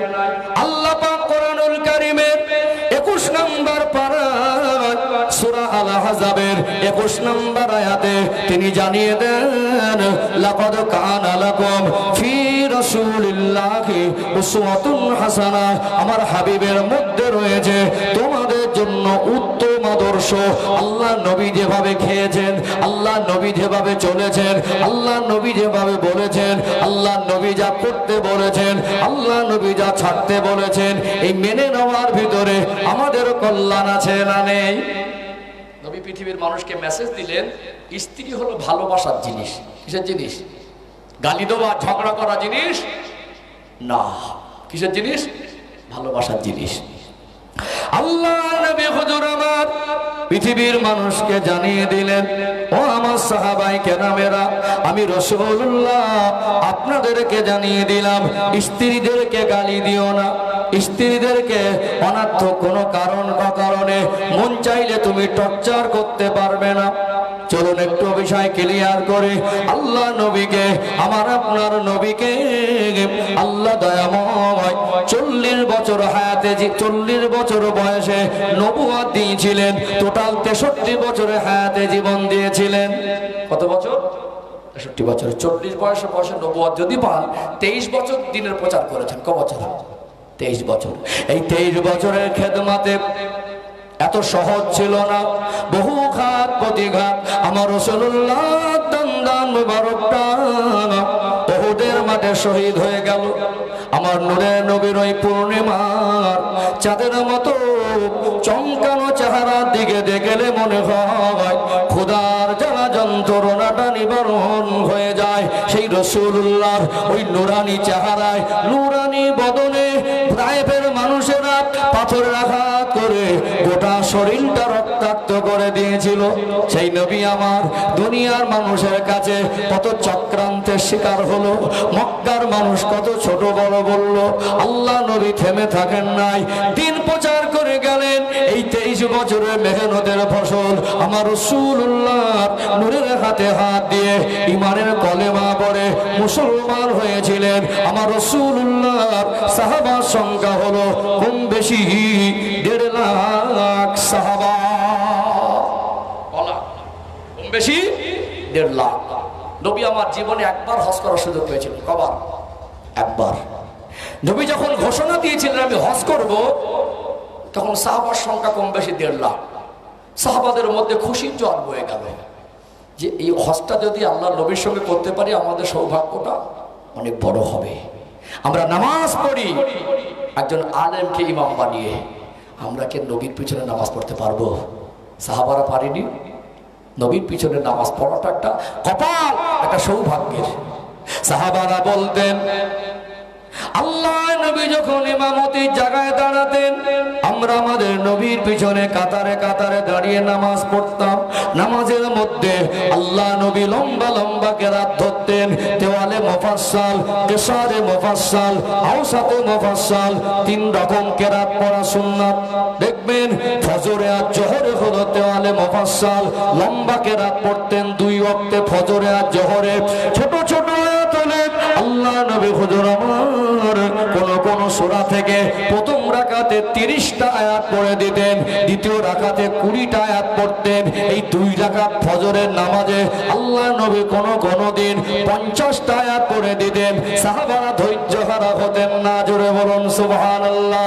সাহাবারা বলতেন, নূরের নবীর জবান মুবারকে মধু সুরে নামাজে দাঁড়িয়ে মদিনার মসজিদে নববী শরীফে কোরআন তেলাওয়াত শুনতে এত বেশি মধুর লাগতো, মনে হতো আমার নবী আরেকটু বেশি করে তেলাওয়াত করুক। মনে হতো আল্লাহ নবী পিছনে আরেকটু বেশিক্ষণ নামাজে দাঁড়িয়ে থাকি। নবী আমার রুকু করতেন, নবী আমার সিজদা করতেন। সাহাবারা বলতেন, আল্লাহ নবীর সঙ্গে রুকু করা, আমার রাসূলের সঙ্গে সিজদা করা, নামাজ সমাপ্ত করা মনে বড় তৃপ্তি হতো। মনে হতো আমাদের কপাল, আমাদের নসিব আল্লাহ এত বড় করেছেন। নবী হলেন ইমাম আর আমরা রাসূলুল্লাহর পিছনে নামাজ পড়েছি, আমাদের নামাজটা মনে হয় আল্লাহ পাকের দরবারে কবুল হয়ে গেছে। সৌভাগ্য না? আল্লাহর নবী যদি হায়াতে থাকতেন আর মুর্শিদাবাদ জেলায় আসতেন, মানুষের জীবনে মনে হয় জান চলে গেলে চেষ্টা করতে একটা অক্ত নামাজ পিছনে পড়বো, চেষ্টা করতো না? ও সেই রসুল যখন বলেছেন হজ করব, সাহাবারা দেওয়ানা হয়ে গেল। হজ জীবন বেঁচে থাকলে অনেকবার হবে। আমার রসুলের সঙ্গে হজ করা একটা সৌভাগ্য না? সৌভাগ্য না? সাহাবারা ভাব তৈরি হয়ে গেলেন। 1.5 লাখ সাহাবার মধ্যে সবাই তো সব এক বয়সী ছিলেন না, নিশ্চয়ই কোন মহিলা মায়েরা ছিলেন, সাহাবিয়ারা ছোট শিশু বাচ্চারাও ছিলেন, কিন্তু বৃদ্ধা অসুস্থ ছিলেন কি ছিলেন না? তবে 1.5 লাখ সাহাবাদের মধ্যে আমার রাসূলুল্লাহর হজের সফর সঙ্গী হয়েছিলেন 1,25,000-এর মতো সাহাবা। আল্লাহ নবীর এই 23 বছরের মার খাওয়া, 23 বছরের ঘাত প্রতিঘাত, সেই জীবনের প্রথম এই জাহেলিয়াতের যুগে আল্লাহ নবী এই একই জায়গায় একই মজলিসে 1,25,000 সাহাবাকে এক জায়গায় একত্রিত করেছেন। পরনে 2 টুকরা পুরুষের সাদা কাপড়, ইহরামের কাপড়, একটা চাদর পরনে, একটা চাদর গায়ে, সকলে ইহরামের কাপড়। গোটা আরাফা ময়দান রাসূলুল্লাহ সাহাবাদের ভিতরে ইহরামের কাপড়ে সাদা হয়ে গেল। বলুন তো আজকে এত জনসংখ্যা বৃদ্ধি, এখন একজন পাতি নেতাকে বলেন তো দেখি, তার ডাকে কি 1 লাখ লোক জড়ো করা সহজ ব্যাপার? তখন এত ঘনবসতি জনসংখ্যা ছিল না। সেই সময় আল্লাহর নবীর সঙ্গী হয়ে 1.5 লাখ সাহাবার মধ্যে 1,25,000 এক মজলিসে হওয়া, এটা একটা অন্যরকম স্মৃতি হবে না? হবে না? গোটা আরাফা ময়দানটা সাহাবায় ভরপুর হয়ে গেল। সকলের মুখে একটি শব্দ লাব্বাইক আল্লাহুম্মা লাব্বাইক লা শারীকা লাকা লাব্বাইক ইন্নাল হামদা ওয়ান নি'মাতা লাকা ওয়াল মুলক লা শারীকা লাক। আল্লাহ নবী হুজুর আমার ওই আরাফা ময়দানে সেদিন জীবনে একটা মন খুলে বক্তব্য দিয়েছিলেন। আল্লাহ নবী জীবনের ওই বক্তব্যের পর্বটা অত্যন্ত তাৎপর্যপূর্ণ, অত্যন্ত দামি। প্রত্যেকটা লাইন, প্রত্যেকটা বাক্য, প্রত্যেকটা সেন্টেন্স, প্রত্যেকটা ওয়ার্ড এত দামি, সম্মান করে লিখে রাখার মতো। আল্লাহ নবী মনে হলো এতগুলো সাহাবাকে নিয়ে আজ আমি মন খুলে কিছু কথা বলবো। আজ হজের ময়দানে জিলহজ মাসের 9 তারিখে প্রত্যেকটা হাজিকে যারা ফরজ হজ করবে, আরাফা ময়দানে হাজিরা দেওয়াটা বাধ্যতামূলক, হাজির হতেই হবে। ওখানে একজন ইমাম, বছরে ওই আরাফার দিনেই ওখানে নামাজ হয় মসজিদে নামেরা। ওই মসজিদটা আল্লাহ আমায় নিজে চোখে দেখিয়েছে। ও ভাইরা বাবাজিরা, আজও পর্যন্ত ইমাম সাহেব ওখানে হজের খুতবা প্রদান করেন কি করেন না? কিয়ামত পর্যন্ত ইমামরা হজের খুতবা প্রদান করবেন। আল্লাহ নবীর ওই দিনের খুতবার মতো খুতবা আর মনে হয় হবে না। নবী আমার জাবালে রহমত পাহাড়ের পদদেশে লক্ষাধিক সাহাবার সামনে হযরত জারির বিন আব্দুল্লাহ হুজুরকে ডেকে বললেন, ও হযরতে জারির, আমার সাহাবাদেরকে একটু চুপ হয়ে যেতে বলো, আজ আমি রাসূলুল্লাহ কিছু কথা তোমাদেরকে বলতে চাই।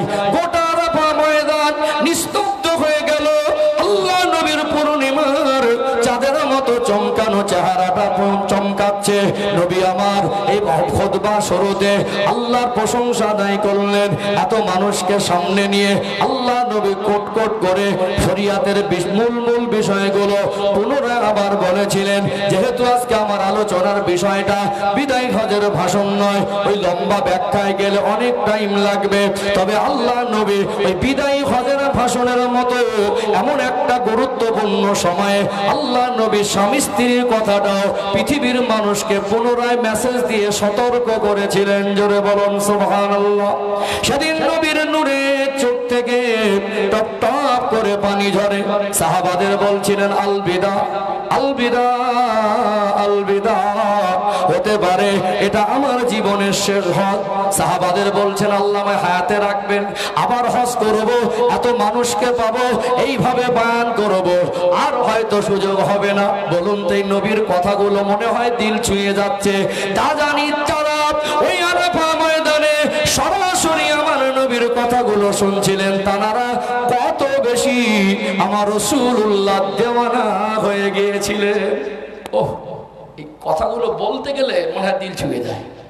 তাহলে সেই পরিবেশ আমরা শুনছি, আমাদের যদি এরকম লাগে, সাহাবারা তো সরাসরি স্পটে নবীর মুখ থেকে শুনছিলেন। কি গো, আমাদের বয়ান আর আল্লাহওয়ালাদের বয়ান এক? আল্লাহওয়ালাদের বয়ান আর সাহাবাদের বয়ান এক? কোন সাহাবার বয়ান আর নবীদের বয়ান এক হবে? এক একটা আলাদা ফজিলত আছে, আছে না? হ্যাঁ, যেমন যে যেমন আল্লাহ তাকে তেমন সম্মান দিয়েছেন। নবীদের সম্মানের কাছে কোন সাধারণ মানুষকে তুলনা করা যায় না। যায় কি? যায় না। সেই দিন নবী বলছিলেন, সাহাবারা, এটা হতে পারে জীবনের শেষ বিদায়। আর আল্লাহ নবীর উপস্থাপনের ভঙ্গিমা, চোখ ভরা পানি, শব্দ চাওর, ঠিক এমনই সাহাবারা উপলব্ধি করেছিলেন, হয়তো আমরা আমার নবীকে আর জীবনে এরকম হজের মাঠে দেখতে পাবো না। বাস্তবেই তাই। জিলহজ মাসে হজ হয়, সেটা বছরের শেষ মাস, মুহররম, সফর, রবিউল আউয়াল। দ্বিতীয়বার হজের সুযোগ আর আল্লাহ নবীর জীবনে আসেনি। ওই পরের জিলহজ মাস, এটা শেষ মাসের শেষ মাস, বছরের শেষ মাস। তারপর মুহররম, সফর, রবিউল আউয়াল। রবিউল আউয়াল মাসের 12 তারিখ আমার রাসূল দুনিয়া ছেড়ে চলে গেলেন। সেই দিন আল্লাহ নবী বলছিলেন, ও আমার সাহাবায়ে কেরামেরা, আমি রাসূলুল্লাহকে অনেক মেসেজ দিয়েছি, অনেক গুরুত্বপূর্ণ নসিহত তোমাদের করেছি, তবে মনে রেখো, তোমাদের স্ত্রীদেরকে তোমরা চাকরানি বা দাসী মনে করতে পারবে না। কোন স্বামী তার স্ত্রীকে বাড়ির কাজ করনেওয়ালি বা চাকরানি বা দাসীর নজরে দেখতে পারবে না।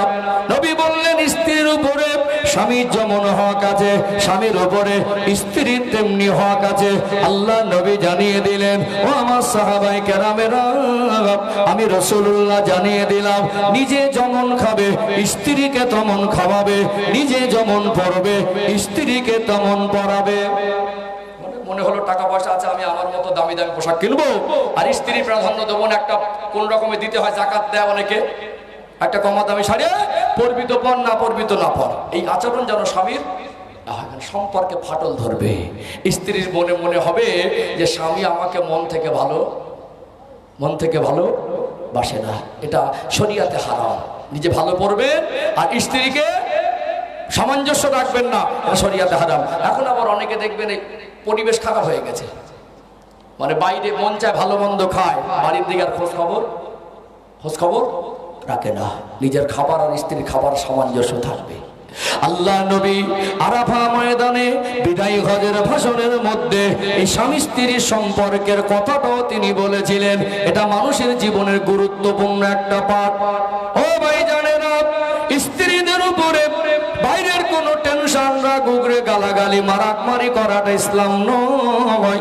আল্লাহ নবী বরং স্ত্রীদের এত বেশি ভালোবাসতেন। আম্মা জান হযরত আয়েশা সিদ্দিকা রাদিয়াল্লাহু আনহা তিনি বলছেন, আমি আল্লাহ নবীর ঘরে সাংসারিক জীবন অতিবাহিত করেছি। নবী আমায় এত বেশি ভালোবাসতেন, তিনি এক পাত্রে খেতে বসতেন। আম্মা জান আয়েশা সিদ্দিকা রাদিয়াল্লাহু আনহা বলেন, আমি একটা গোশতের টুকরা, যেদিন আমার বাড়িতে ছাগলের গোশত রান্না হতো, হাড়ের গায়ে লেগে থাকা গোশতটা খেতে একটু পছন্দ করতাম। আমি আয়েশা হাত দিয়ে তুলে হাড়ের গায়ে লেগে থাকা গোশতটা যেই না আমি খেয়ে একটু রেখে দিতাম, আল্লাহ নবী নুরানি হাত বাড়িয়ে ওই গোশতের টুকরাটা উঠিয়ে ওটাই তিনি খেতেন। আমি পানি পান করে পাত্রটা রেখে দিলে যেখানে ঠোঁট দিয়ে পানি পান করেছি, ওখানে আল্লাহ নবী ঠোঁট লাগিয়ে পানি পান করতেন। আমার নবীর আদর্শ হলো খাওয়ার খাওয়ায় বসে বসে নিজের নুরানি হাত দিয়ে স্ত্রীদের মুখে লোকমা উঠিয়ে দিতেন। আল্লাহ নবী পৃথিবীর মানুষকে বুঝিয়েছেন, বাড়িতে সোনা দানা ছিল না, অনেক উন্নত মানের খাবার সব সময় থাকতো না, বিল্ডিং বালাখানা ছিল না। স্বামী স্ত্রী আদর্শ আর ভালোবাসার শিক্ষা নিয়ে অভাবের দিনেও শান্তিতে থাকা সম্ভব না অসম্ভব? অনেক বাবা মা মনে করে কি জানেন, ওই বিল্ডিং এর মধ্যে শান্তি আছে, পরে দেখা যাচ্ছে ছেলেটা মদখোর। আজকে বাবা মা মনে করে ওই গাড়ি বাড়ির মধ্যেই সুখ আছে, পরে দেখা যাচ্ছে ছেলেটা চরিত্র ভালো না, ওর আর এক জায়গায় কটলাইনে সম্পর্ক। গরিবের মেয়ে, ধনী বাড়ি থেকে প্রস্তাব এসেছে, দুটো গাড়ি, 50টা দোকান, মানে অনেক 20-30 বিঘে জমি। একবারও মেয়ের বাবা সাহস করে জিজ্ঞেস করবে না নামাজ পড়ে কিনা, কলেমা জানে কিনা। এখন ফুলে কলাবান হয়ে যায়। পরে দেখা যাচ্ছে নিম্নতম সম্মানটুকু শ্বশুর বাড়ি গিয়ে পায় না। একবার ননদ তুলনা দেয়, তোর বাপের কি আছে। একবার শাশুড়ি বলে যে বাপের বাড়ির থেকে কি এনেছিস, বলে না। আল্লাহ নবীর জন্য সামঞ্জস্য বজায় রাখতে বলেছে। আমরা তো নিজে নিজে মাতব বাড়ি করি, বুঝতে পারছেন। এখন এই পরিস্থিতি সম্মানিত ভাইরা, বাড়ি গাড়ি বিল্ডিং বালাখানা থেকে আমাদের মনের সুখ নেই। স্ত্রীর মুখে এখন খাবার তুলে দেয় না, এখন স্বামীরা অন্য জায়গায় তুলে দিচ্ছে আর স্ত্রীরাও অন্য জায়গায় তুলে দিচ্ছে। পরকীয়া কঠিন একটা সময়। স্ত্রীর জন্য ভালোবেসে কিছু এনে স্ত্রীর মুখে হাসি মনে তুলে দিলে কতই না খুশি হতো, স্বামীকে খেদমত করলে কতই না খুশি হতো। কিন্তু দেখা যাচ্ছে অন্য জায়গায় সম্পর্ক করে সেখানে গিয়ে গালা তুমি সোনা খাও। ছেলের ক্ষেত্রেও তাই, মেয়ের ক্ষেত্রেও তাই। হচ্ছে না, হয় না। আমাদের মা বোনদের একটা অভ্যাস কি জানেন, এখন আবার স্বামীর এনে দিলে পছন্দ হয় না, স্বামীর এনে দিলে পছন্দ হয় না। কি সব আনো ওল্ড মডেল, আমি যাব, আমি কিনবো, বাজার করব। এখন সব আমার মায়েরা সব বাজার করতে যাচ্ছে, একটা ভালো পোশাক পরে দোকানদারের সঙ্গে গিয়ে এত মিষ্টি মিষ্টি ভাষায় কথা বলবে, মনে হয় খুব শিক্ষিতা, মনে খুব ভদ্র। মানে দোকানদারের সঙ্গে কথা বলবে এত মিষ্টি মিষ্টি ভাষায়, ওই আচরণ কিন্তু স্বামীর সঙ্গে করে না। বাড়ি থাকলে 440 ভোল্টেজ, আর দোকানদারে রাস্তাঘাটে বাজারে কন্ট্রাক্টরের সঙ্গে, টোটোওয়ালার সঙ্গে, ফেরিওয়ালার সঙ্গে কথা বলার কি মিষ্টি মিষ্টি ভাষা। একটু বসেন ভাই, এক গ্লাস পানি এনে দেই। আর বাড়িতে করলে পানি এনে ঢেলে খেতে ভালো না, সবসময় বলছে আমি বসে আছি। ঠিক বলছি না ভুল বলছি? আল্লাহ নবী আদর্শ রেখে গেলেন আমাদের জন্য। আল্লাহ এই জন্য বলছেন লাকাদ কানা লাকুম ফি রাসূলিল্লাহি উসওয়াতুন হাসানা, আমার হাবিবের মধ্যে রয়েছে তোমাদের জন্য উত্তম আদর্শ। এক পাত্রে খেতে বসতেন, এক বালিশে ঘুমাতেন, আল্লাহ নবী খাদ্য মুখে উঠিয়ে দিতেন। স্ত্রীদের কাজে সহযোগিতা করাটা সুন্নাত, আমল শিখিয়ে গেছেন, জোরে বলুন। কিন্তু আমাদের কি হয়, না খাদ্য উঠিয়ে দেই, না পোশাকে সামঞ্জস্য রাখি, না সেই মানসিকতাতে মিশি। এখন যে যার মতো চলি, যা মন চায় তাই করি। আর কিছু হলে ঝগড়া মারামারি ইসলামের শিক্ষার মধ্যে আছে? ঝগড়া মারামারি নেই। এখন সব 440 ভোল্টেজ, কেউটে সবের থেকে 20 বেশি। স্বামী এসে গালাগালি দিল, মানে অন্যায় করলো। গালাগালি দেবেন কেন? ভুল বোঝাবুঝি হতেই পারে, থাকতেই পারে। এখন গালাগালি যেই দিয়েছে, মানে সেই রকম রাখি, সবসময় মুখ বুঝে শুনবো, যা ইচ্ছা তাই বলবে, উল্টে গালাগালি দিয়েছে। এখন এই গালাগালি যদি দুই পক্ষের হয়, ঝগড়া বাড়বে না কমবে?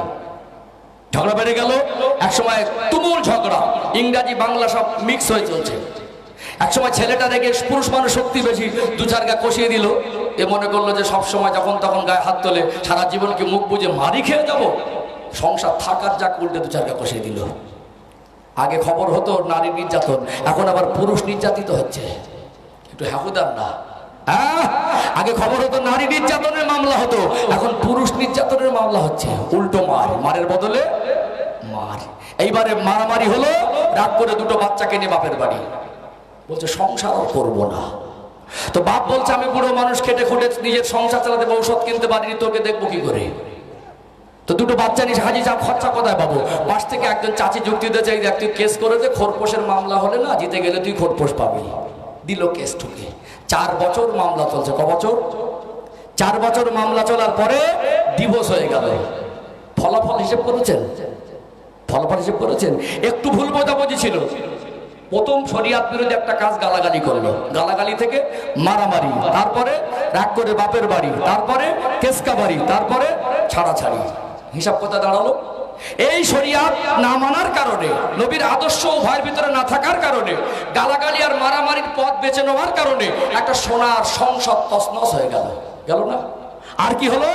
নিষ্পাপ দুটো মাসুম বাচ্চা, নিরপরাধ, এদের উপরে কিছু সাজা গিয়ে দাঁড়ালো। বাপ ছাড়া, বাপের কাছে থাকে তো মার কাছে পায় না, মার কাছে থাকে তো বাপের কাছে পায় না। বাবা মা যৌথ আদরে যেভাবে সন্তানকে মানুষ করা দরকার, সেই আদরটা তো পায় না। পায় কি? আর কি হলো? উভয় পক্ষের গার্জেনের সম্মান গেল। আর কি হলো? ভরা যৌবন জীবনে 4টে বছর এদের শান্তি বলে আর কিছু থাকলো না। আর কি হলো? সারা জীবনের জন্য কলঙ্কিত হয়ে গেল। এই কলঙ্ক মুছবে? আর একটা যদি বিয়ে করেন, কিছু হলে মুখের উপরে বলবে বুঝতে পেরেছি ওই বউটা কেন চলে গেছে। আর একটা যদি অন্য জায়গায় গিয়ে বিয়ে করেন, বলবে বুঝতে পেরেছি ওই স্বামীর ভাতটা তুই কেন খেতে পারিসনি। এই কলঙ্ক মুছবে? তাহলে শুধুমাত্র গালাগালির পথ বেছে নেওয়ার কারণে সম্মান গেল, অর্থ গেল, ঐতিহ্য গেল, বাচ্চাদের জীবনে ক্ষতি হলো, জীবনের শান্তিও চলে গেল। বলুন, ইসলামের পথে থাকলে জীবন সহজ হয় না ইসলামের বিরুদ্ধে গেলে জীবন সহজ হয়? আল্লাহ নবীর আদর্শ মেনে চলে জীবন সহজ হতো না, এত কিছু হতো না। ইসলামের বিরুদ্ধে গিয়ে মন মর্জি মাতব্বারি করে সমাধান করতে গেলে জীবনে শান্তি চলে যাবে, জীবনে ক্ষতি হয়ে যাবে। তাহলে ইসলাম সহজ না কঠিন? আমার কথা কি বুঝতে পারছেন? ইসলাম সহজ না কঠিন? ইসলাম সহজ। ইসলাম মানুষের জীবনে শান্তি এনে দেয়, ইসলাম মানুষকে সম্মানী বানিয়ে দেয়, ইসলাম মানুষকে মাথা উঁচু করে চলতে শেখায়, ইসলাম মানুষকে সিকিউরিটি দেয়। যতদিন স্বামীর কাছে থাকবেন না, স্বামী পাশে থাকলে চোখ তুলে দুটো কথা বলতে গেলে পরে ভাববে না। ইসলাম মানুষকে জান্নাত পর্যন্ত পৌঁছে দেয়। জোরে বলুন, ইসলাম আল্লাহর বান্দা নবী আর উম্মত সম্পর্ক তৈরি করে দেয়। জোরে বলবেন না? লা ইউকাল্লিফুল্লাহু নাফসান ইল্লা উসআহা। আল্লাহ বলছেন, বান্দা বান্দি তোমাদের সাধ্যতীত আমি আল্লাহ কিছু দেই না। আল্লাহ যা কিছু আমাদের আদেশ আর নিষেধ করেছেন আমরা পারবো না, আল্লাহ চাপিয়ে দিয়েছেন, এরকম একটাও জিনিস ইসলামের মধ্যে নেই যেগুলো আমরা পারবো। আল্লাহ আমাদের সেইগুলো দিয়েছে, বরং ইসলামের মধ্যে যা হারাম হালাল করা হয়েছে, যা করতে আর ছাড়তে বলা হয়েছে, সেগুলো যদি মেনে চলি আমাদের জীবন সহজ হয়। আর না মানলে জীবন, কে আপনাকে বলতে বলেছে ইসলাম মানা যাতাই ব্যাপার? ইসলাম কঠিন, ভয় দেখাচ্ছেন কেন? ইসলাম বোঝান, আর বোঝাতে না পারেন চুপ করে থাকেন। কথা ঠিক বললাম না ভুল বললাম? ধৈর্য হারা হচ্ছেন নাকি? আজ গরমটা যেন প্রচন্ড গরম, প্রচন্ড গরম। আমি তো ভাবছি আপনারা বসে আছেন কি করে। তবে এখানে যেভাবে বসে আছেন, মানে অন্য জায়গায় গিয়ে হয়তো বসতেন না। বেই বাড়িকে যদি এরকম গরমে বসিয়ে রাখতো, রাগ করে চলে আসতো, এরকম কুটুম বাড়ির দরকার নেই। বুঝতে পারছেন না? আমরা মাঝে মাঝে আল্লাহকে ভালোবাসি না এমন না, নবীকে ভালোবাসি না এমন নয়, আমাদের কিছু ঘাটতি আছে। এই ভালোবাসার টানেই তো এখানে আসা, ভালোবাসার টানেই তো গরম সহ্য করা, ভালোবাসার টানেই তো বসে থাকা। আমরা আল্লাহকে ভালোবাসি, কিন্তু যত ভালোবাসা বেশি হবে জীবন তত সুন্দর। ভালোবাসাটা কমে গেছে, এই জন্য একটু কষ্ট করছেন। এর বিনিময়ে বদলা যা আমি দিতে পারবো না। দেবে আমার আল্লাহ। আল্লাহ যেন আপনাদের হায়াতে বরকত দেন, শরীর সুস্থ রাখেন। আল্লাহ এই বসাকে যেন কবুল করেন, দাম্পত্য জীবনে আল্লাহ শান্তি এনে দেন। বলেন আল্লাহুম্মা আমিন। কারণ ইসলামের শিক্ষা জীবনে দরকার। যদি শিক্ষা না থাকে, বিশ্বের সুন্দরীকে বিবাহ করেও শান্তি পাওয়া যাবে না, এসি রুমে থেকেও শান্তি পাওয়া যাবে না। স্বামী স্ত্রী বনে গাড়ি নেই, এসি নেই, ভালো বাড়ি নেই, ডাল ভাত খেয়েও হেসে গেলে দিন পার করে না। এই জন্য আদর্শ শিক্ষা দরকার, ইসলামের শিক্ষা দরকার। আজকে আমাদের ঘরের কিছু ঘরের মা বোনেরা মেয়েকে মানুষ করেছে কেউটে সাপের মতো বিষ। যে সংসারে গেছে এমন আগুন লেগেছে, ও পানি পড়া দিয়ে আগুন লেবানো কঠিন আগুন। শিক্ষার অভাব, আদর্শ শিক্ষার অভাব। শ্বশুরের সঙ্গে কিভাবে চলতে হয়, স্বামীর সঙ্গে কিভাবে আদব করে চলতে হয়, গুরুজনদের সঙ্গে কিভাবে আদব করে চলতে হয়, সে শিক্ষা নেই। মনের মধ্যে শুধু হিংসায় ঠাসা, মনের মধ্যে মানে এমন মনে জেদ করে লেগেছে আলাদা হয়েই ছাড়লো। আর বাস্তবে 6 মাস টিকলো আলাদা হয়েই ছাড়লো। ছেলেটার দুটানে পড়ে যায়, একদিকে স্ত্রী আর একদিকে বাপ মা। কি করবে, দুটানে পড়ে যায়। এই জন্য আমাদের আদর্শ শিক্ষার কারণে আমাদের মনের শান্তি, ঘরের শান্তি চলে যাচ্ছে। আল্লাহ আমাদের ইসলামের পথে প্রতিষ্ঠিত হওয়ার তৌফিক দান করেন। বলেন আল্লাহুম্মা আমিন। আমি যে ইসলাম বোঝাচ্ছিলাম, বুঝতে পেরেছেন?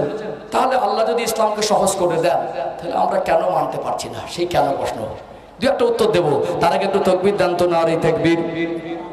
খুব কষ্ট দেব না, আপনাদের যা গরম হচ্ছে। আমি কিছুক্ষণের মধ্যে শেষের দিকে আসবো। চলুন ইসলামের একটা উদাহরণ দিয়েছি, অন্তত আমি কয়েকটা উদাহরণ দিই। পরিবর্তন কেন হয় না, কয়েকটা কারণ 2-10 মিনিট বলে সমাপ্তর দিকে আসবে। 11:30 শেষ করি নাকি? হ্যাঁ, চাইলে 12টা করা যেত, কিন্তু যা গরম হচ্ছে 11:30 মধ্যে শেষ করি। আমার কিছু না, আমি এসেছি মেহমান হয়ে, আপনাদের চাই না যে আপনাদের কষ্ট দেব। আমার গত রাতে 2টো মাহফিল ছিল, বাড়ি ফিরেছি সকালবেলা, ঘন্টাখানিক মনে ঘুম হয়েছে। তো সেই ভালোবাসায় আসা। তো আমি এসে দেখুন, সময় নিয়ে সবসময় নির্দিষ্ট চলে। এখন আমাদের 2 ঘন্টা পর একটা বক্তাদের সময় দেয়, টাইম আসতে ছেড়ে দিতে হয়। একজন না আসলে যদি তাড়াহুড়ো না থাকে ধরে টেনে দিতে হয়। কারণ আল্লাহর কথা, দিনের কথা তো এইভাবে নিখুঁতভাবে ফুরন চুক্তি করার কথা না। ভালোবেসে আমাদেরকে একটা সম্মানই দেন, আমরা দিনের কথা ইখলাসের সঙ্গে বলার চেষ্টা করি। আল্লাহ আমার ভাইয়ের মা অসুস্থ আছেন, তানার এই কষ্ট মেহনতের পয়সায় আল্লাহর জন্য দিলেন। তানার মাকে আল্লাহ শেফায় আজিলা কামিলা মুস্তামিলা নসিব করে দেন। ওই সংসার আল্লাহ সুখ শান্তি এনে দেন। বলেন আল্লাহুম্মা আমিন। একটু তাকবীর দিয়ে নেবো। আর দরুদ শরীফ না পড়লে মজলিসের হক আদায় হয় না, রহমত বর্ষণ হয় না। একটু দরুদ শরীফ পড়ে নেবো। পরিবর্তন হয় না কেন? তাহলে প্রথম বুঝলাম ইসলাম কিন্তু কঠিন না, এটা বোঝাতে পারি। তাহলে আমরা কেন হতে পারছি না আর হব কিভাবে, দুটো একটা রাস্তা বলে দিয়ে সমাপ্ত করবো ইনশাআল্লাহ। সব মিলিয়ে কিয়াম সালাম হবে, দোয়া হবে, আর দু চারটে কথা বলে 20 মিনিটের মধ্যে শেষ হবে। অসুবিধা হচ্ছে নাকি? অসুবিধা হচ্ছে? তাহলে একটু তাকবীর দেন, নারে তাকবীর। আর একটু জোরে জোরে বেরান ভরে দেন, নারে তাকবীর। আর একটু কলিজা ভরে আওয়াজ দেন, নারে তাকবীর, নারে রিসালা, নারে তাকবীর। একবার মহব্বতে দরুদ শরীফ, আল্লাহুম্মা সাল্লি আলা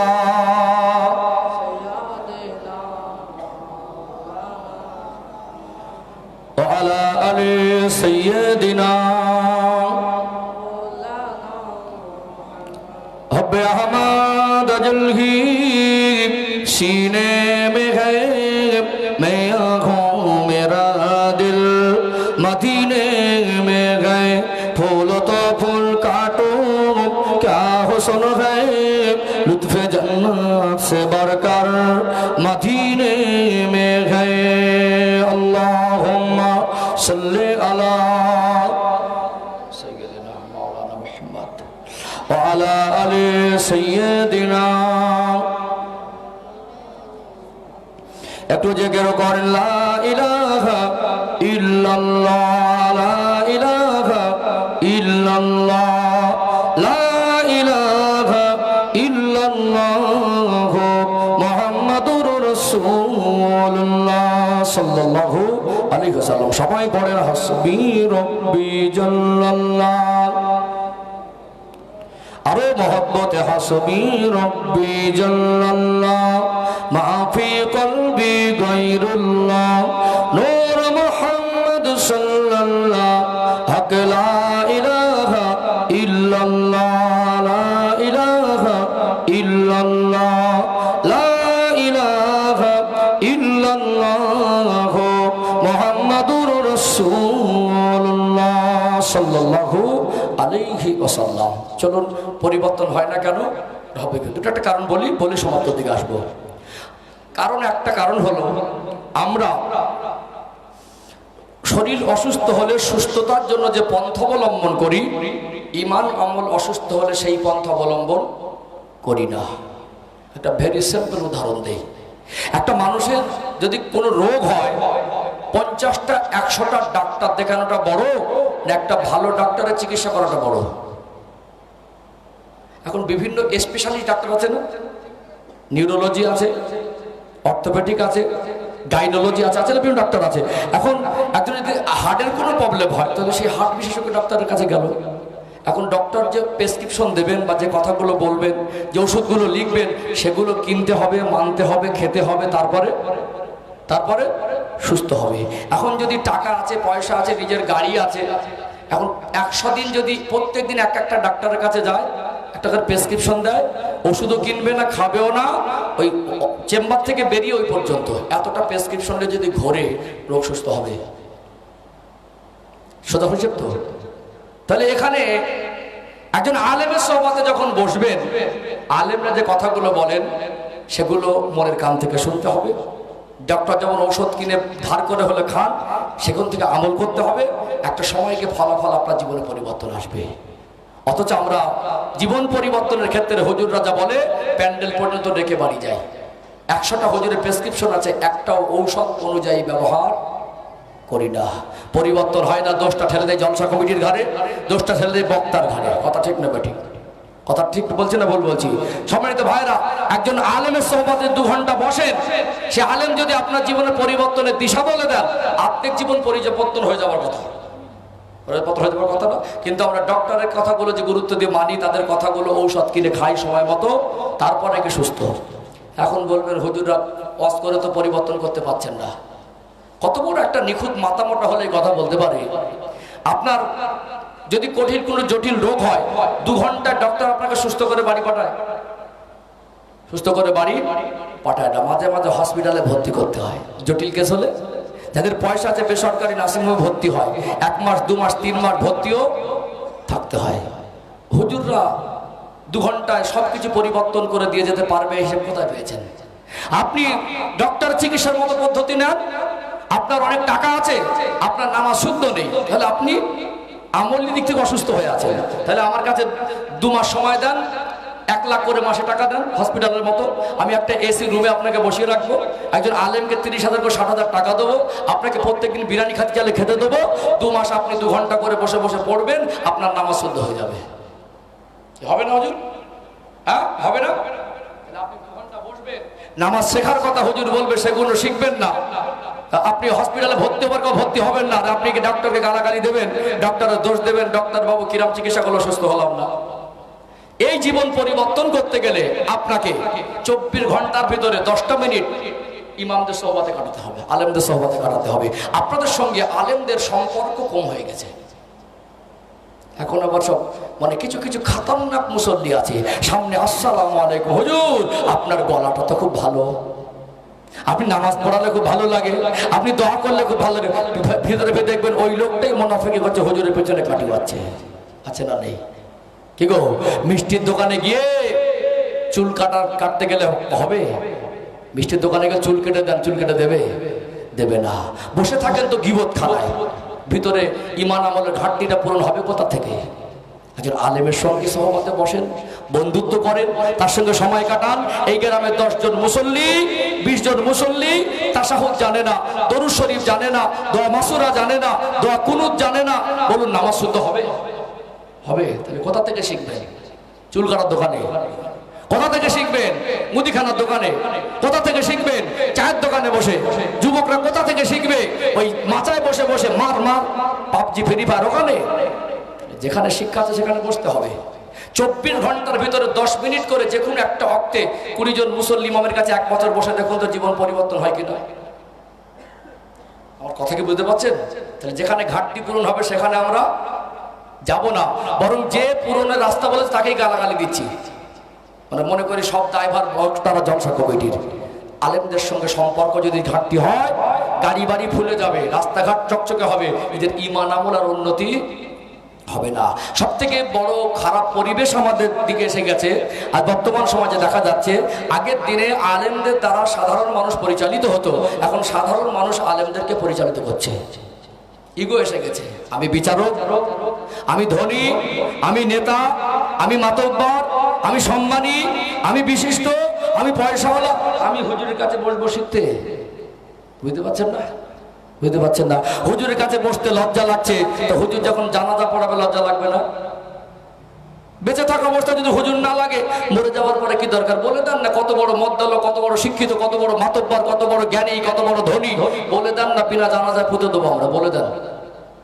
তাহলে মরে গেলে লাগবে, বেঁচে থাকলে লাগবে না? কি মনে হয়? কি মনে হয়? বরং বেঁচে মরে যাবার পরে যেটা দরকার হয়, বেঁচে থাকায় তার থেকে বেশি দরকার হয়।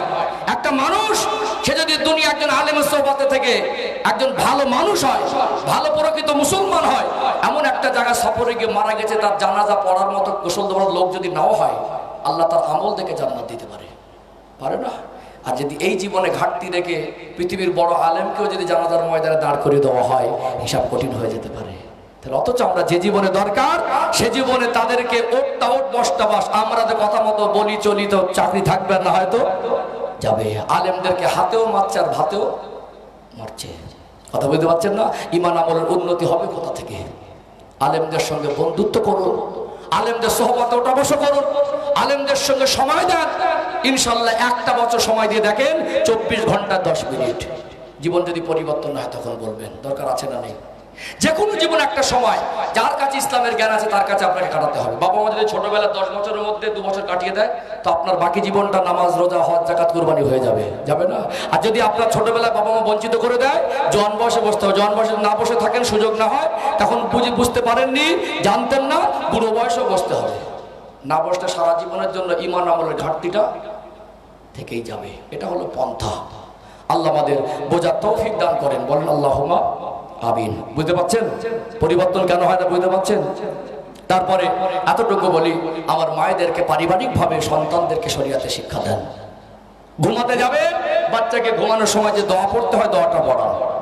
ঘুম থেকে ওঠাবেন, বাচ্চাকে ঘুম থেকে ওঠানোর সময় ঘুম থেকে উঠলে কোন দোয়াটা পড়তে হয় পড়ান।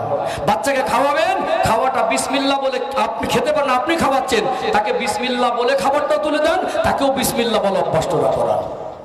এখন বলছে মোবাইল না দিলে খায় না। কি বলছে? আমাদের সময় তো মোবাইল ছিল না, আমরা মনে হয় না খেয়ে মানুষ হয়েছি নাকি। পেটের জ্বালায় পড়লে খাবার রাস্তা খুঁজে পাবে না, ওই 3 দিন মোবাইল দেন না, দেখেন না কতক্ষণ না খেয়ে থাকে। ও জ্বালায় পড়ে সে বলবে মা ভাত দাও। আমরা অভ্যাস করেছি মোবাইল না দিলে খায় না। এখন উলাঙ্গপনা বেহায়াপনা মোবাইলের মধ্যে এত পরিমাণে বেশি, মানে সে আদব জিনিসটা, হায়া লজ্জা জিনিসটা পারিবারিকভাবে সব উঠে যাচ্ছে। সব ভিন্ন ধর্মাবলম্বীদের কালচার আমাদের ঘরে ঘরে ঢুকে পড়ছে। একটা 18 বছরের ছেলে, 20 বছরের ছেলে বাবা আর মার সামনে, সাবালিকা বোনের সামনে, ঘরে একটা ভাবি আছে, ভাবির সামনে হাফ প্যান্ট পরে ঘুরছে। ইসলাম কোথায় পৌঁছে গেছে বুঝতে পারছেন? শুধু বলবেন হুজুর মায়েদের পর্দা রস করেন তো, মায়েদের সতর আছে, পুরুষের সতর নেই। একটা মায়ের শরীর সমস্ত ঢাকা যদি সতর হয়, পুরুষের নাভি থেকে নিয়ে হাঁটু পর্যন্ত সতর। একটা শর্ট গেঞ্জি পরবেন, মায়েদের নামাজ অবস্থায় সতর খুলে গেলে সতর ঢাকা ফরজ না? নামাজে সতর ঢাকা ফরজ। মায়েদের নামাজ পড়ছেন, নামাজে হালাতে চুল খুলে গেলে নামাজ বাতিল, পেটের কাপড় খুলে গেলে নামাজ বাতিল, পিঠ দেখা গেলে নামাজ বাতিল। ঠিক একজন পুরুষ মানুষ ছেঁড়া প্যান্ট পরে, হাঁটুর উপর অংশ দেখা যায়, নামাজ বাতিল। জিজ্ঞেস করে নেবেন, একটা শর্ট গেঞ্জি পরেছেন, মোটামুটি যে রুকুতে যাচ্ছেন পিছন থেকে, মানে নাভির নিচের অংশ অবাঞ্ছিত লোম দেখা যাচ্ছে, নামাজ বাতিল হয়ে যাবে। আমরা মনে করি ফ্যাশন আর মডার্ন। বাবা মার আদর্শ শিক্ষার অভাব। আমাদের ছেলে মেয়েদের বড় হয়ে যাওয়ার পরে তাদের ভিতরে ইসলাম ঢোকানোর চিন্তা চেতনা নেই। মনে করে বছর একবার জলসা দেবার, হুজুর এসে মুছে দেবে, ভালো হয়ে যাবে। হুজুরা ইনফরমেশন দেবে, বাবা মার দায়িত্ব কি? হুজুরা বলে দেবে কোন রাস্তায় গেলে পরিবর্তন হবে, বাকি রাস্তায় চলনেওয়ালার দায়িত্ব আপনাদের। পারিবারিকভাবে আমরা আমাদের সন্তানদেরকে আদর্শবান সন্তান হিসেবে গড়ে তুলি। যারা বয়স প্রাপ্ত হয়েছেন, কোনো কারণবশত বাবা মা হয়তো আপনাকে শরিয়াত শেখাতে পারেনি, সেই পরিবেশ ছিল না, তাদেরকে এক্ষুনি দায়ী না করে বাকি জীবনটা যাতে ভালো হয়, যেখানে গেলে শিক্ষা হয় সেখানে বসে শিখবেন। বাকি জীবন আল্লাহ আমাদের ঈমান ইসলাম দিয়ে আল্লাহ শান্তির সঙ্গে অতিবাহিত করার তৌফিক দান করেন, বলেন আল্লাহুম্মা আমিন। হিসাব পেয়েছেন? কিছু পেয়েছেন? আমি বলছিলাম না আমার সময় হিসাব পেলাম, কিছু পেয়েছেন? তাহলে আল্লাহ আমাদের বাকি জীবন শান্তি, সম্প্রীতি, ভালোবাসা, ভ্রাতৃত্ব, মিল, মহব্বত দেখে ইসলামের পথে প্রতিষ্ঠিত হয়ে চলতে পারি, সে তৌফিক দেন। দেওয়ার আগে সকলে একটু দাঁড়ান, একটু সালাতু সালাম পাশ করি রসুল পাকে দেওয়ার পরে, একটু প্রাণ ভরা, তারপরে দেওয়া হবে নবী সালাম ইয়া রাসূল সালাম ইয়া হাবিব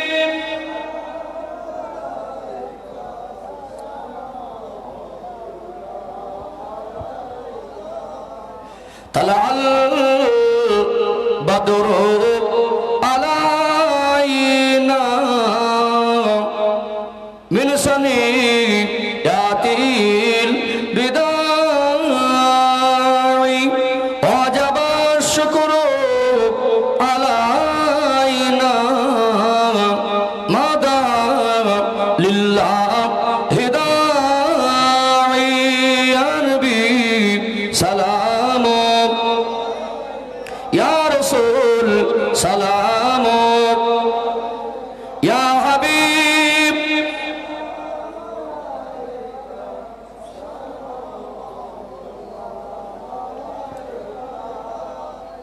जब नबी पैदा हुए थे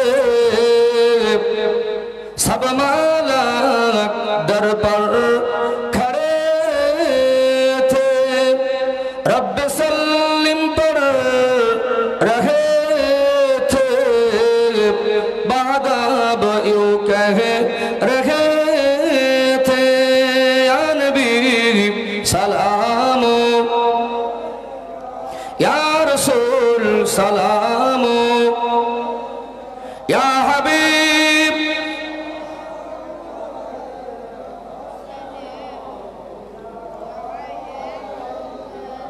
आजाने शोनी আপনার নাম, কালেমায় পড়ি আপনার নাম, নামাজে আপনাকে সালাম, আপনি যে নূরে মুজাসসাম ইয়া নবী সালাম ইয়া রাসূল সালাম ইয়া হাবিব সালামু আলাইকা সকলে বসেন। ইয়া রাব্বি সাল্লি ওয়া সাল্লিম দাইমান আবাদা আলা নাবিয়িকা খায়রুল খালকি কুল্লিহিম বালাগাল উলা বিকামালিহি কাশাফাত তুজা বিজামালিহি হাসানাত জামিউ খিসালিহি সাল্লু আলাইহি ওয়া আলিহি। আলেমদের শ্রদ্ধা সম্মান করবেন, মাদ্রাসা শিক্ষা প্রতিষ্ঠানের প্রতি খেয়াল রাখবেন ইনশাআল্লাহ। এই মাদ্রাসা শিক্ষা যদি দুর্বল হয়ে পড়ে মসজিদে এসি লাগিয়েও ভর্তি হবে না। এই শিক্ষা যদি জীবিত থাকে মসজিদে এসি না থাকলেও মুসল্লি ভর্তি হবে। যেমন মসজিদে এসি লাগিয়েছেন শুনছিলাম, ভালো জিনিস আলহামদুলিল্লাহ, প্রয়োজন আছে। এই প্রচন্ড গরমে ইতমিনানে একটু ইবাদত করা যায়, তবে ওই ইবাদত মসজিদের খোরাক এখান থেকে তৈরি হবে। এই মাদ্রাসার প্রতি খেয়াল রাখবেন ইনশাআল্লাহ। মাদ্রাসার বাচ্চাদেরকে ভালোবাসবেন, মাদ্রাসার প্রতি আন্তরিকতা রাখবেন, সহযোগিতা করবেন ইনশাআল্লাহ। এখান থেকে আপনার এলাকার বাচ্চারাও দিনদার হবে, দূর দূরান্ত থেকে বাচ্চারা এসে একদিন দিনের এলেম অর্জন করবে ইনশাআল্লাহ। দোয়া আপনি করেন, করবো? আপনি কোনো অসুবিধা নেই। আচ্ছা, দোয়ার আগে সকলে একটু তওবা পড়েন, আমার সঙ্গে পড়েন। আউযু বিল্লাহি